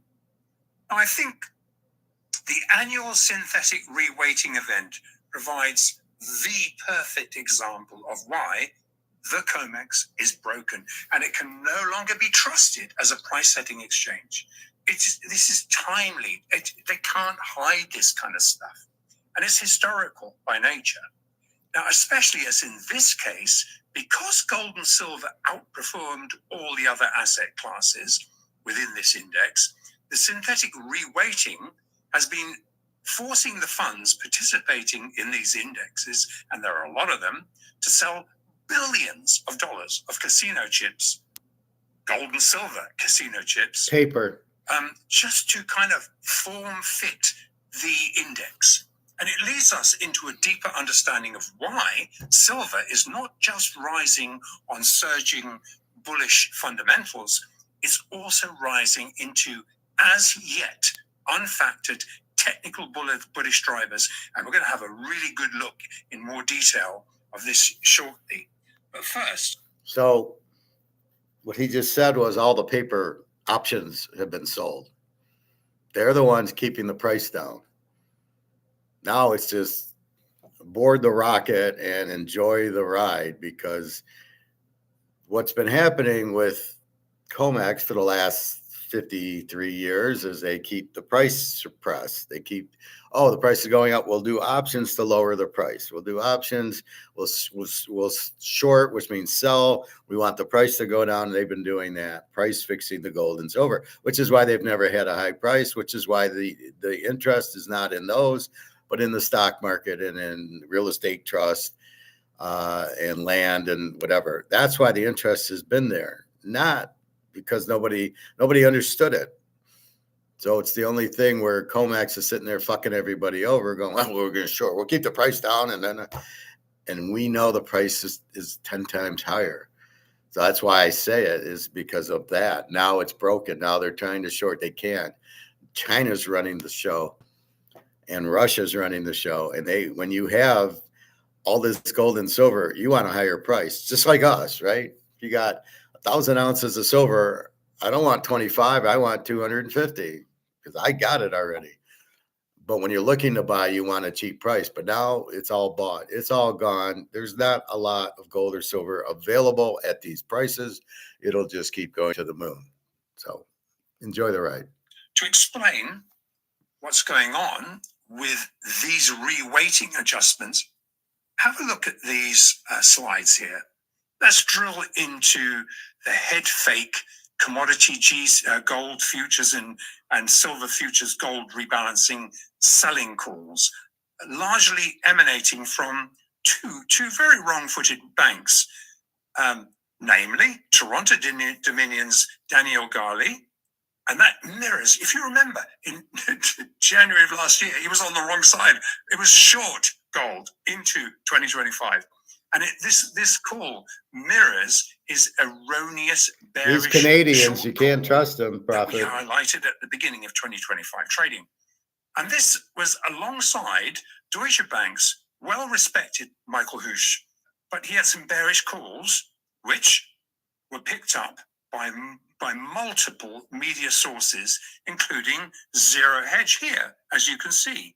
And there's two there. So it is basically saying silver's going to dump. And it was telegraphing this year's 2026 commodity index rebalancing would force sufficient COMEX-centric gold and silver and selling to drive gold and silver substantially lower. However, CME LBMA gaslighting aside, and I think some of this was just some gaslighting on where their books were presented. And I think Deutsche Bank's been bullish all along. So this is presumably just an opportunity to see what they can rinse out to buy.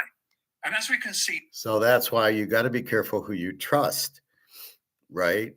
We can trust Mark, we can trust me, we can trust Egon. After that, we can't trust Peter Schiff or Andy Scheckman or Bill Holter or any of these other idiots that are on, Maloney and Rickards and those guys, Rick Rude. We can't trust any of them because they have their own agendas and they're wrong, just like here at Deutsche Bank, trying to get people to sell. So how do you listen to this crap? So you don't. The key is the money's worthless and the only lifeboats are gold and silver. And if you just focus on that, you're fine. You're not going to dump because you hear something it isn't true. The banks are evil. They want you to sell so they can buy your gold and silver. So that's not going to happen. So that's the points. You gotta stay in the game here. Let's see.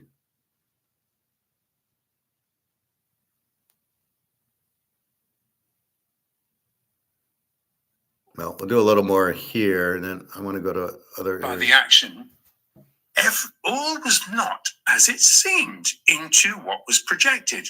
In fact, this technical selling event perfectly exposes just how broken the Western-facing COMEX exchanges have become, underscoring how some mainstream media and even some well-followed Western-centric analysts have not yet haven't realized this yet. And when they do, they're going to have to break rank and participate in increasing, not reducing allocations to gold and silver. Now, notably, Goldman Sachs and all our liquidity providers immediately pushed back hard against these bearish calls.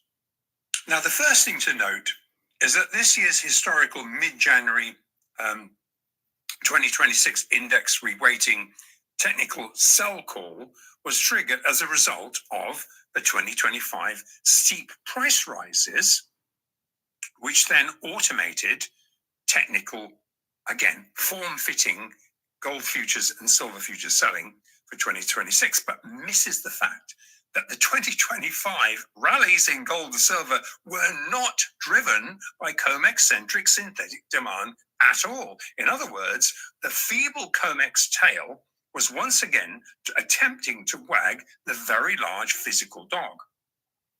Now, it's not gone unnoticed by physical market participants that unbacked, unallocated 2026 index-weighted sell adjustments result from gold and silver's 2025 outperformance, which, due to just inward-facing historical weighting limits, forces technical Western COMEX selling. Now, while inversely, the physically backed SGE exchanges, alongside participants, alongside global-facing commercials exposed to physical market delivery obligations, and of course long for their own books and their clients' books for that matter, continue to add fully allocated long exposure to both gold and silver into these sell events. Now, the synthetic index weighting adjustments expose synthetic paper to physical imbalances, which just fail to factor in that the global physical market liquidity has long exited Western price setting exchanges. Drilling down into this short-term volatility, the bullish clues were just all there. Now, the Bloomberg's BCOM index, which you can see here, which indicates a 2026 commodity gold index dollar weight rising from 14.291% to 14.896%. However, due to 2025 price rises conflicting with the 2026 15% capping rule by year end, but this fresh investment fund demand alone is competing for limited physical supply, ultimately placing $8,000 gold as a floor, mark my words, as a floor before the end of the fourth quarter 2026 at the latest. But as we detailed in the markets during 2024, let's review and this 2025 has now evolved into a full suite, high-quality liquid asset, Western-facing gold trading and storage corridor, perfectly suited to accommodating the very large move by central banks, sovereigns, and most underestimated in 2025 was the commencement of very large move by global investment funds in the very early stages of gaining exposure to a 40-20-20% allocation to gold from, in many cases, a 0% allocation, and in many cases, still the case just starting. This has only just begun to take off. Now, setting aside all the other bullish safe haven geopolitical, fiat debasement reasons for gold, we've covered them tons of times, and they're all in place. But this fresh investment fund demand alone is competing for limited physical supply, ultimately placing $8,000 gold as a floor, mark my words, as a floor before the end of the fourth quarter 2026 at the latest. But as we detailed in November, not factored into this new year 2026 expectation was the by stealth reemergence of the non-dollar based BRICS facing payment channels. You remember we did an episode about this, and we will update significant progress about this BRICS payment expansion in our next episode, as this central bank sovereign and global institutional demand has by stealth picked up substantially into the perceived Monroe Doctrine, which is actively opposing, the US is actually opposing foreign interference in the Western Hemisphere. But what does that target? It clearly at odds with the BRICS expansion plans. So Venezuela is the most recent example of this policy rolling out, interconnecting into BRICS. And now unprecedented, you've got Greenland land grab escalations. You've got a number of things on the front burner. Now, these events... All this is because the U.S. is broke and Trump's looking to steal gold and silver and oil from these countries. So just to recap, because of the new allocation, which was 60% stocks, 40% bonds, is now 60% stock, 20% bonds, 20% gold. And that's what's the demand we need. And he's calling for $8,000 gold, and we're looking at $140 silver short term. That's just short term. As people start buying more and more gold, the price hits 10 grand, 15 grand, on we go. Because right now, nobody's in gold who are now going to go 60, 20, 20. Plus, the BRICS has rolled out their gold-backed currency systems for trade. China, India, all the BRICS guys are gold-backed currency now. And so it's, again, the demand for gold pushing the price, and the demand for silver, which will also be on the gold-backed currency, will also have part silver. And so all the demand is creating the higher prices. So 140. So immediately, very soon, $88,000 gold and $140 silver, on its way to 10,000 and 5,000, on its way to 25,000 and probably 3,000 or 4,000 silver. So when you're asking about silver at 90 versus, let's say, 1,000, what would would you buy something that's worth $500 for $90? Of course. Well, that's your answer. Would you sell something that's going to be worth $500 for $90? Hell no. And that's a hell no, because Stone Cold said so. So no, that is not where we're looking. That's why you don't sell unless you must. And if you do, it's as little as possible to go on a trip, to pay a bill, to pay Joey's college, whatever it is you need to pay. Keep in mind, the economy is in trouble. And yes, Trump said it's the greatest economy in the world. You guys on drugs. What's he smoking? The guy's got no idea what he's talking about. But people believe him. I don't know why you would believe Donald Trump. He is an idiot. So I don't know. I just scratched my head, but that's what you're looking at. So again, it's the Global Investment Fund. Uncertainties are driving massive, irreversible, very sticky global investment and hedging inflows into the precious metals, and that includes silver. Now, with the COMEX gearbox blown, there is blue sky above in both gold and silver. Yeah, there's going to be some short-term stuff, but there is blue sky above. And it's good to rinse out some of the fresh froth from time to time. But in aggregate, our well-connected liquidity providers assess $8,000 gold is possibly being achieved before the end of the second or the third quarter. Now, these are real projections.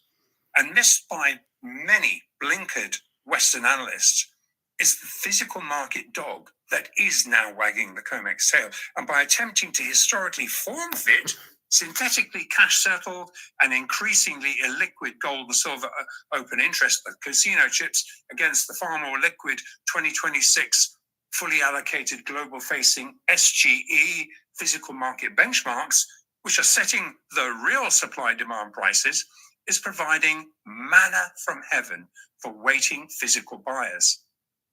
Everything that is being put on offer in the West is flowing into the SGE's Western-facing gold and silver corridors, which immediately absorb and stand for delivery of this synthetically mispriced, unbacked COMEX open interest.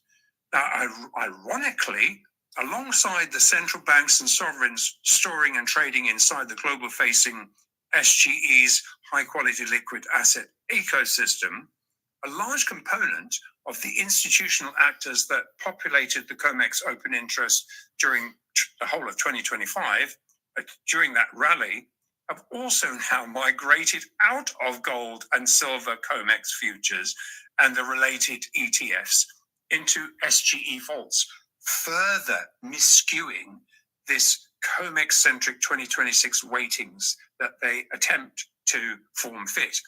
These same actors have actively been converting these automated 2026 open interest sales into physical. Why? Because they know they were a part of that process and they've exited it. And they were anticipating it and have taken advantage of it. And while a lot of this index rebalancing open interest has already been front run, every ounce of the estimated 75 tons of gold open interest forced to be sold has been or is in the process of being converted to physical. We're seeing that. It's happening. And even though that these sales are supposed to end tomorrow, Thursday, look at what's happening. Similarly, every ounce of the $7.7 billion of forced index-related silver futures selling, that's thousands of contracts in a supposedly in a 1 week time frame, has in this process been converted into physical. This has been a raid by the physical buyers, by China, by the physical buyers. In summary, really, short-term underpriced COMEX selling has served to constructively rinse out vulnerable speculator froth. Good riddance to it, and will continue to be capitalized on by physical buyers converting unallocated, mispriced COMEX open interest into physical.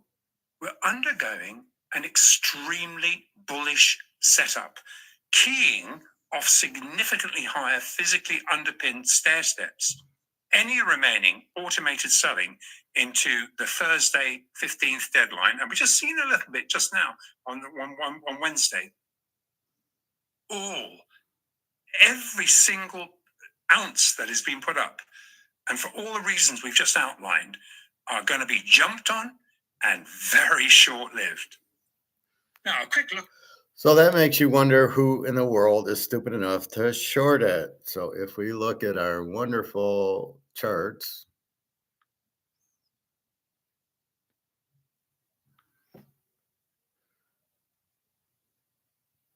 so who is the idiot at 10 o'clock? I assume the government, going from 46.20 to 45.53.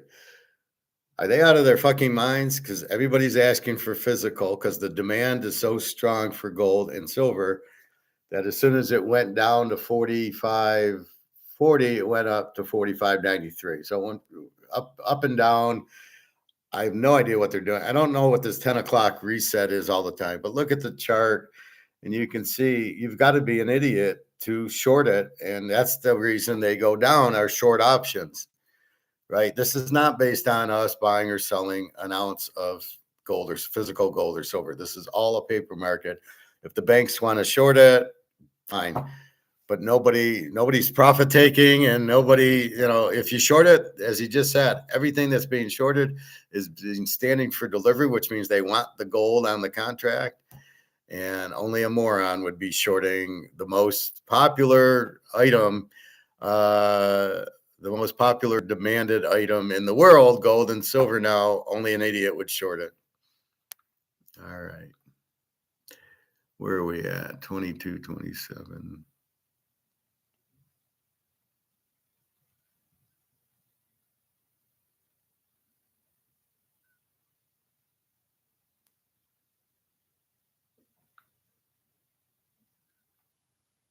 $8,000 silver is.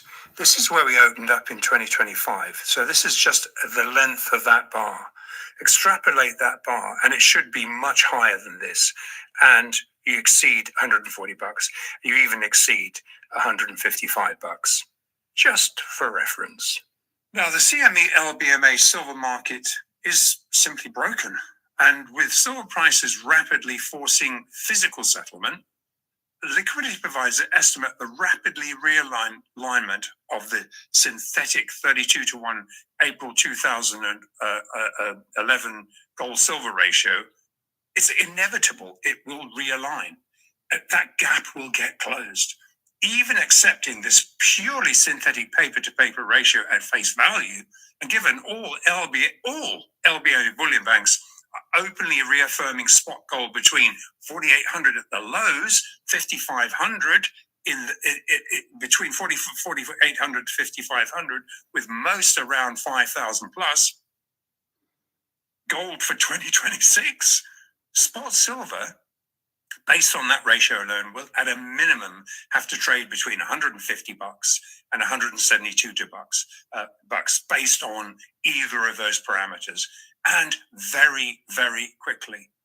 Now, last January, with gold opening up at 2,614, we targeted 4,500 by the year end, and that is now in alignment with our same well-connected liquidity providers now assessing $8,000 gold as a floor by the end of the fourth quarter 2026.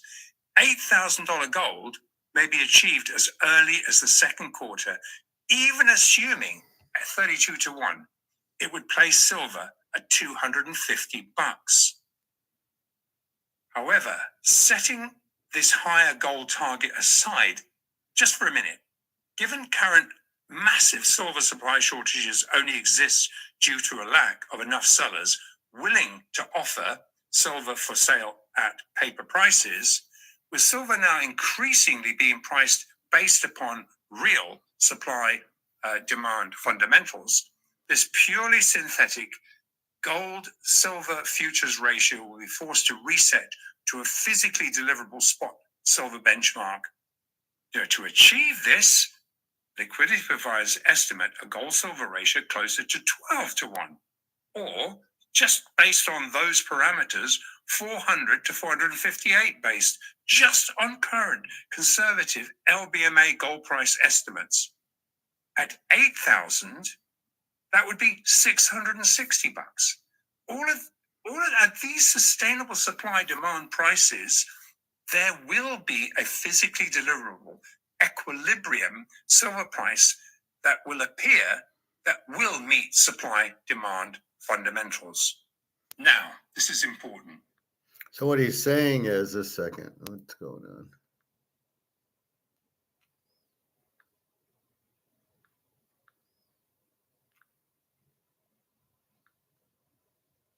This is important.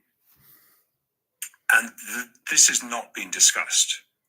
For the same reason that Basel III gold reclassifications were completely underestimated for quite a period of time, here is something about silver that has not yet been realized by the wider market.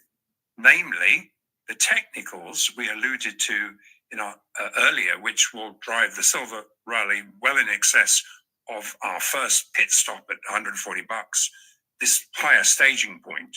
So for this, we need to look at the same dynamics that drove freshly recategorized first-tier gold from Basel III NSFR compliance on the 1st of January 2023, driving gold $2,900 higher to date alone. That's an increase of 162%. So just looking at that as a comparison. The reason gold has never looked back from this inflection point is because this was the first moment since 1971 where the global facing spot gold foreign exchange market fixed benchmarks had to be physically backed. For 50 odd years, they were not. So while FX spot silver, though, is not NSFR compliant, and I'm making this point, there are other reasons, Loco London FX silver will be forced to also be physically backed. Now, even setting aside all the fundamental bullish drivers such as silver export controls, etc., look, spot silver is now being benchmarked in the SGE exchanges, where to offer or to buy silver, it has to be physically owned first and fully paid for. And it is these fundamentals drivers that is evidencing a real supply-demand equilibrium price to emerge that is in absolute conflict with the LPMCL's undeliverable, the cartel's undeliverable fixes. Now, historically, a size buyer in London or Switzerland or anywhere in the West is restricted to how much the cartel would allow you to take delivery of at that fixed price. So in prior episodes, we talked about being red flagged ourselves and threatened to be cut off a wholesale supply in the future by the cartel if placing too many orders for physical delivery in the past. And we've talked about them being red flagged.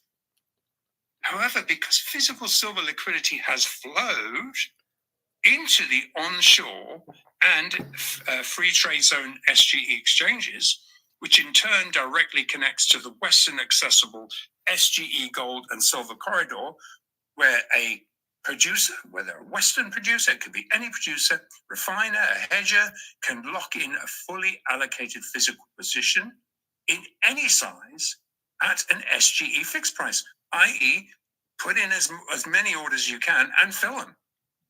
Now, it forces the LPMCL to then borrow physical silver at a large premium, which even at $92 today, around $92, is currently at a 8.5% 1 year.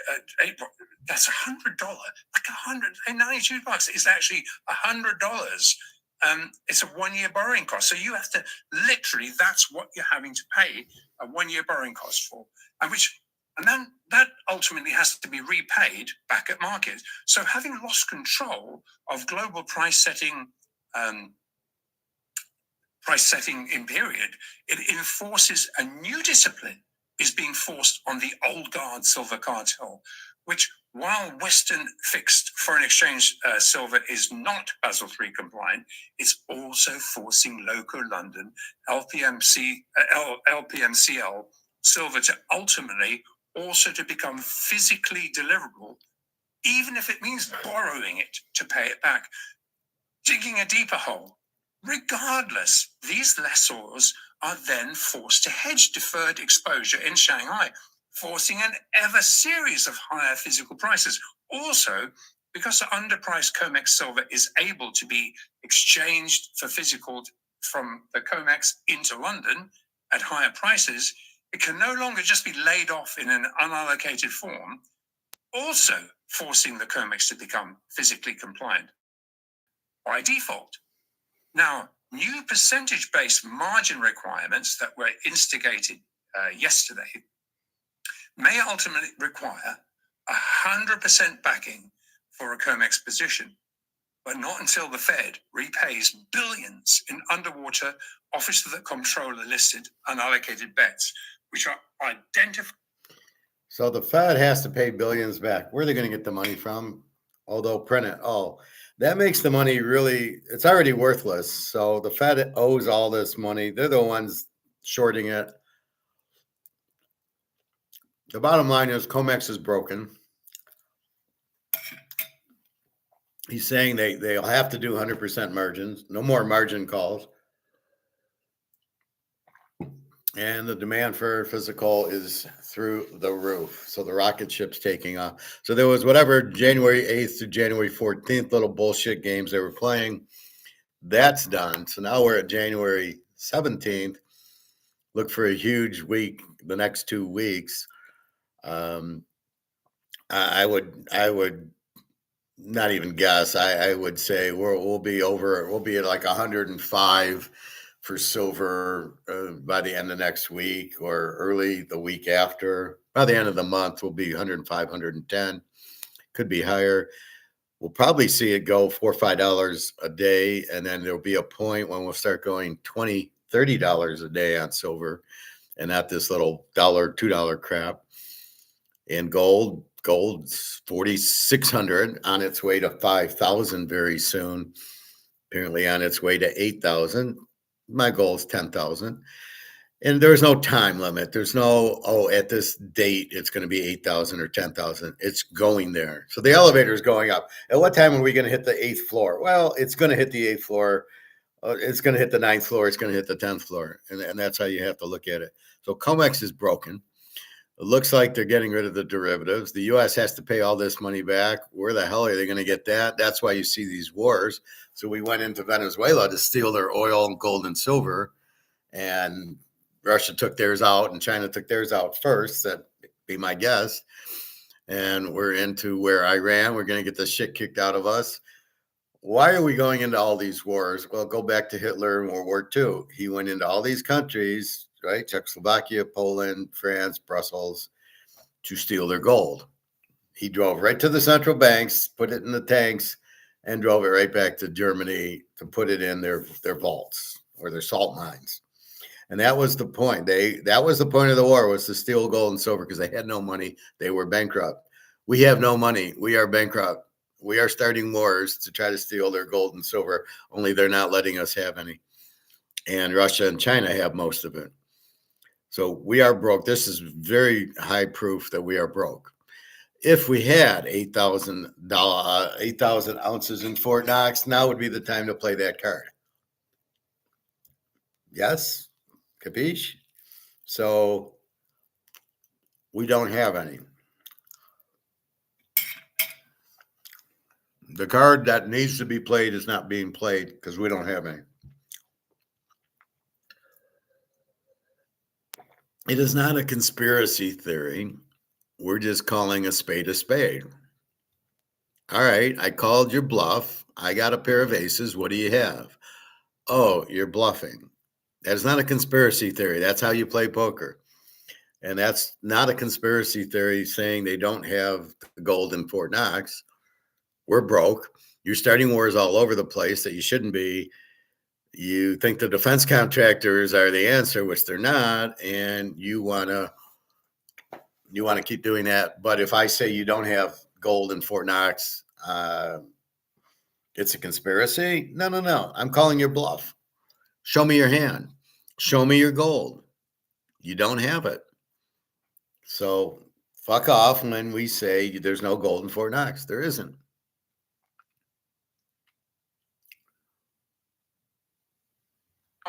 And there, which are in the SGE's crosshairs every single day, just based upon the effect Basel III has had on FX gold.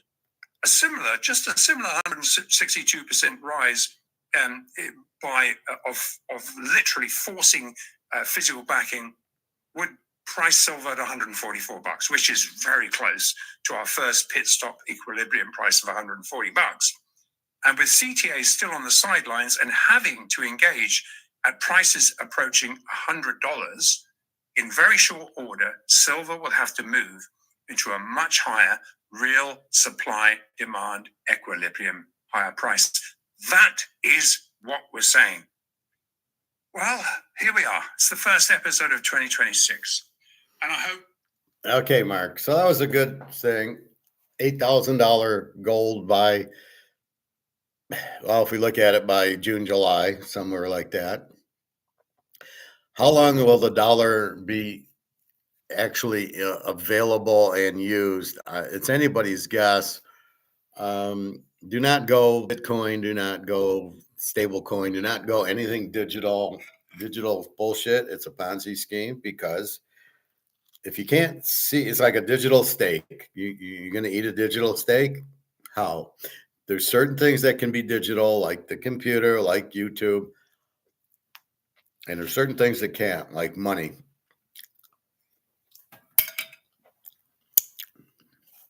If you think the casinos are ever going to use digital currency to buy and play poker and play blackjack, you're out of your mind. There will always be money, paper money. It won't be worth anything, so we'll need a new money, preferably backed by gold and or silver, or both. But don't get caught up in the digital game. Don't get caught up in Bitcoin. I've never touched Bitcoin. It's not backed by anything. And the value of the dollar dropping. So Bitcoin's what, $80,000, $90,000. To explain that to me, because you can't. So you see gold moving, but you see Bitcoin, it's just bullshit, right? It's Saylor and Larry Fink pushing it up, and then Trump's going to want to tax everybody on it, and they're all going to get fucked. And that's how they want to pay off the $39 trillion in debt. So we're fucked. Just look at what's happening. Don't even listen to me. Just look, oh, we got a $39 trillion debt. You want to have a $39 trillion debt on your credit card or your house or your car or your boat or whatever it is that you have in assets? No, you don't. You can't pay it back. So the dollar will go out, but you can't inflate 39 trillion away. You can't do that. In other words, that makes the value of the currency zero. It does not make the debt zero. It just makes the debt 39 trillion in whatever other currency you have. So if you bring out gold, the 39 trillion gets converted to 39 trillion of gold. And if you have enough gold, you can pay the debt off with that. Sort of like if I want to pay a credit card, let's say I owe 5,000 on a Visa card, and gold hits 5,000. So I can trade the gold for the 5,000 to pay the credit card. So in effect, I'm using the gold to pay the credit card. Well, that's what you would do with the debt. If you owe 39 trillion, okay, we have 8,000 tons. Let's make gold price $50,000 and times so many ounces of gold. And that's how I pay off the debt. So you use the gold to pay the debt. You use the gold to pay your credit card, your mortgage, go to the grocery store. That's what, but only we'll use silver for most of that. So as silver rises, so that's why you've got to be very careful and tell your wives and girlfriends, I can't sell it now. I know you need money, and we're going to make a lot of money on our gold and silver, but we can't sell it now. But if I sell it at 90 and it goes to 500, I've just fucked us. And same thing with gold. If I sell an ounce at 4,500 or 4,600, it's going to 25,000. I just cost us 20,000.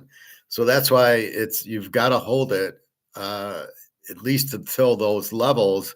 And again, it's only to pay a bill or go on a trip or, Johnny to college. It's not profit taking. You are not, this is not a profit taking exercise. Buying a stock is profit taking. Betting a football game. We bet $500 on Houston under. Houston under wins. We win $500. Okay. That's profit taking. Gold and silver is not profit taking. We are not buying it to sell it at a higher price. We are buying it as protection, because if we held on to our 100,000 in monopoly money, if we held on to this or we held on to this, if we hold this, it has no value. So therefore, what are you doing? You're going to watch your money go to zero. Is that what you want? Or do you want your money to go to $1 million? Very simple question. And if we all know the answer. So that is why we're not selling this to get into that. So it is not a sellable item. It's not the purpose. Just like owning a Picasso or a Mickey Mantle card, you're really not buying it to sell it. Yes, the value will go up, but the thought of selling it is not really it. So like I said, you sell a few ounces, but the more you sell now, the more you hurt yourself, because when these come to these higher values, then you'll be in trouble. So I showed you the cars the other day. 965,000 unsold. What does that do to the market? Well, supply increases, so price comes down. So you have now this is mostly SUVs. Well, let's call it cars. So you got 1 million cars you can't sell. So therefore supply's up, therefore the price goes down. The opposite of gold. So as these happens, the values go down. So we showed you that. So anytime there's a high supply, which is not gold and silver, it's a low supply. Anytime you get this high, that people can't, nobody wants it. If nobody wants my Canadian Club 12 year, if I can't sell it, if there's no demand, so if nobody will offer me any money for it, it's worthless, even though there's whiskey in it. And we know it's worth something. But that's the same thing with cars. They're not worth as much as you think if they can't sell them. And most of the problem is the market. The market isn't there. The market's dropped to here. So here's the market at 50,000. Now the market's down to 30,000. So unless you lower your price to the market, you're going to be up here selling to nobody. And that's the problem with the car companies. They're all going bankrupt. McDonald's wants to sell their hamburger at it's not even real meat at $15. Well, there's no market there. Fast food's got to be the key with McDonald's is came out at 50 cents, right? In the 70s and 80s, it was 50 cents for a quarter pounder, 60 cents for fries, 50 cents for a Coke. And there was a demand for it. But now you've made it so pricey. There's no demand for McDonald's at $15 when I can go to my barbecue and get a half barbecue chicken with a baked potato or steak fries and a coleslaw for $14. Where am I going to eat? And it's not even a close choice. It's an obvious choice. So once you have that, you understand that. That's the thing. So be very careful. Be smart. Again, high demand, low supply, high price. That's gold. That's silver. Very, very easily, it's high demand. And the demand is getting stronger and stronger with bricks. And as more people most people don't understand the dollar's worthless, right? They don't. This is the whole point of the game. They don't understand this has no value.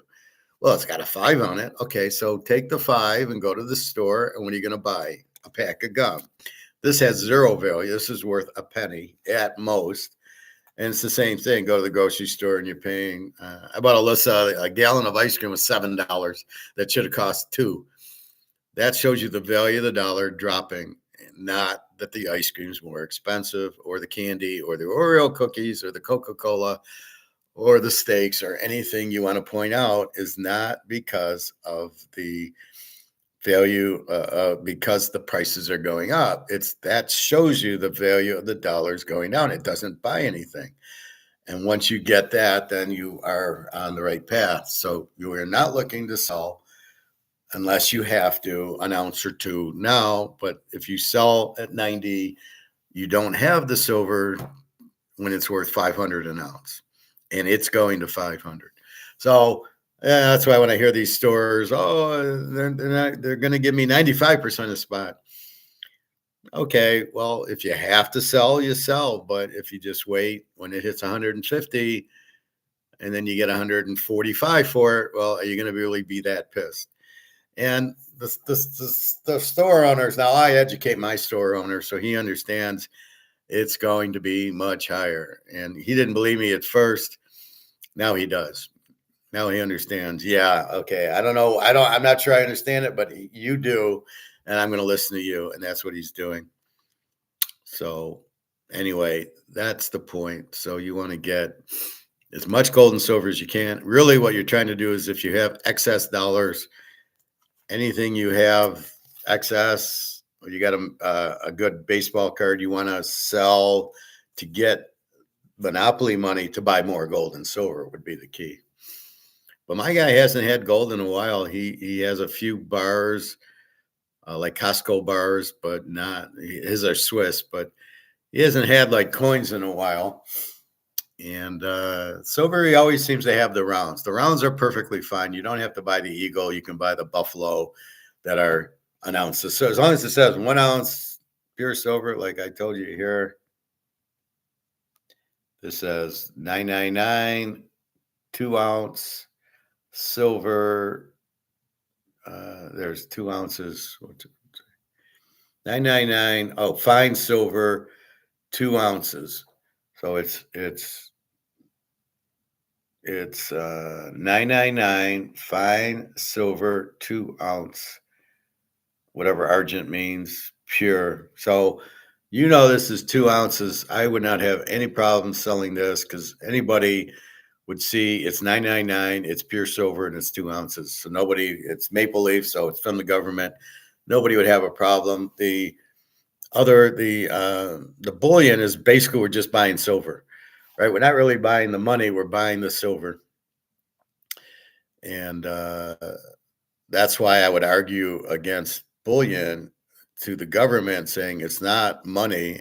I'm buying physical silver. It's not a collectible. How can it be? No, I'm just buying an ounce of silver. And that would be my argument versus this could conceivably be, well, you're buying a collectible, right? This could be a collectible. That is not a collectible, buying the buffalo. That's just simply you're buying silver. And that's all we're trying to do. And we're trying to buy gold. But the best way to buy gold, you can buy the jewelry, but I would rather buy the coins. It's a better value. Now you can have some gold, but that's it. Anyway, that's about it. So again, your free play. So today you got Buffalo, Denver. Should be a very good game. Frisco, Seattle should be probably a low score with Seattle's team. Tomorrow, Houston, New England. I've given you the under in the game, 17-14 New England.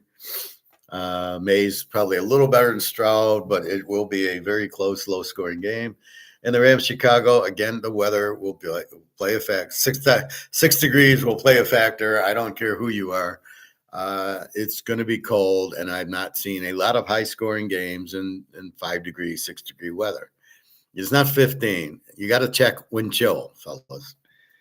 So yeah, I don't know how that's going to be high scoring. Although it would be in a normal, if it turns 35 tomorrow, I'll be locking the over. But forecast is for 6 degrees with the wind and a lot of wind and colder wind chill. You're not scoring a lot. This should be probably an under. And then Miami, Indy, I'm going 30-27, Indy to win. So I like the over in the game. Miami's a live dog. Indy's probably a live favorite. Indy's playing well, but Alabama is fake because the quarterback didn't play second half. Oregon, you got the turnovers. So what are you going to do? Or is Miami going to give you the turnovers? If they don't, we got a game. It's in Miami, which why they would have it at the home field is beyond me. They should have two venues set up. Well, it's in Miami, unless Miami gets there. Same thing with the pros. It's in San Francisco. Unless San Francisco gets there, then it'll be in LA or it'll be in Seattle or some other place. But you should never have a home field advantage in a championship game. That's ludicrous. All right. Anyway, so that was Mark McGwire. And keep in mind, there's a lot of different variables that are changing. Here you had Basel 3 change the variables for gold and silver. Well, silver is not yet, but it's getting there. And again, because the variables change, the output's different. You can't say, well, this is what happened in 2008, so this is going to happen now because the variables changed. You had bricks. I caught that real quick, that the variable of bricks had changed, and that's when I really started buying hot and heavy gold and silver. And I was late to the party. I should have been buying in 1972, but I wasn't old enough and I didn't have the money. But at $35 an ounce, we'd all be retired somewhere. But that's where we're headed. So keep in mind, the longer you hold it, the higher the value. And you don't really want dollars. The goal here of this game is to get out of your dollars and get out of your euros and get out of your British pounds, get into gold and silver and just hold it. That's the value of this game. If you can make enough money to pay your bills, that's great. And that's the point. Use your paycheck to pay the bills and not have to go into the gold and silver to sell them. So we will see. But hopefully by summertime, in just a few months, will be $8,000 gold and probably $200 silver, and then if we do have to sell, it won't be as painful. It's painful if you sell it at gold at 4,600 and you see it go to 8,000. You're like, motherfucker. Or silver at 90, and even if you sold it at 50. I know people that sold their silver at like 25 because it was the all-time high, and that's what I warn you about, that bullshit. It's not an all-time high, it's an all-time paper option high. We do not talk paper, we talk physical. And in the physical world, we are not at all-time highs. We are not even at physical prices yet. China's starting to do that. We don't really have a real physical price. It's still fucking in the COMEX paper market. So keep that in mind. Very different, this big differentiation. Paper options, physical, real gold and silver. And that's what we're looking at. Well, have a good day. Enjoy the games. They're not on until, I think, 4:30 and 8. Let me see.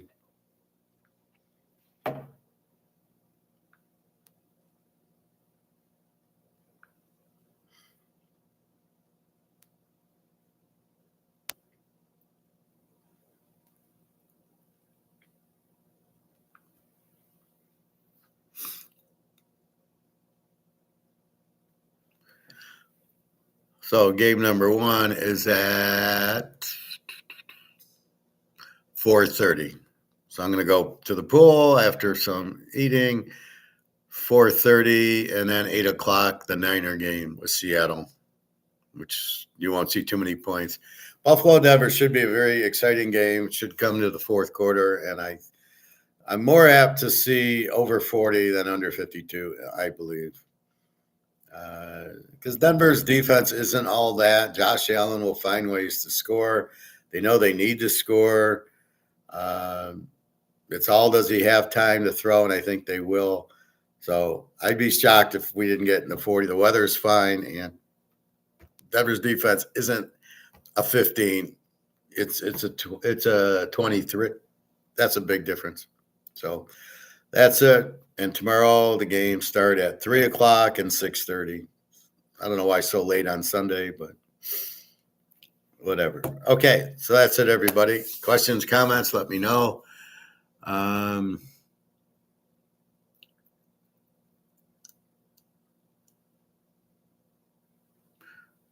Yeah, I don't think Denver Buffalo is as tricky as the tricky ones, the Rams in Chicago.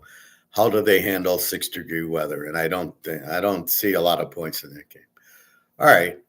Have a good day, everybody. www.teaserking.com. Hope you enjoyed Mark McGwire. Now, when he says 8,000, he's got sources. It's not like an opinion. This is where it's going.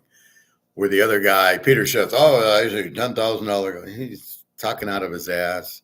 He's probably listening to me, and then he's taking what I say and he's using it.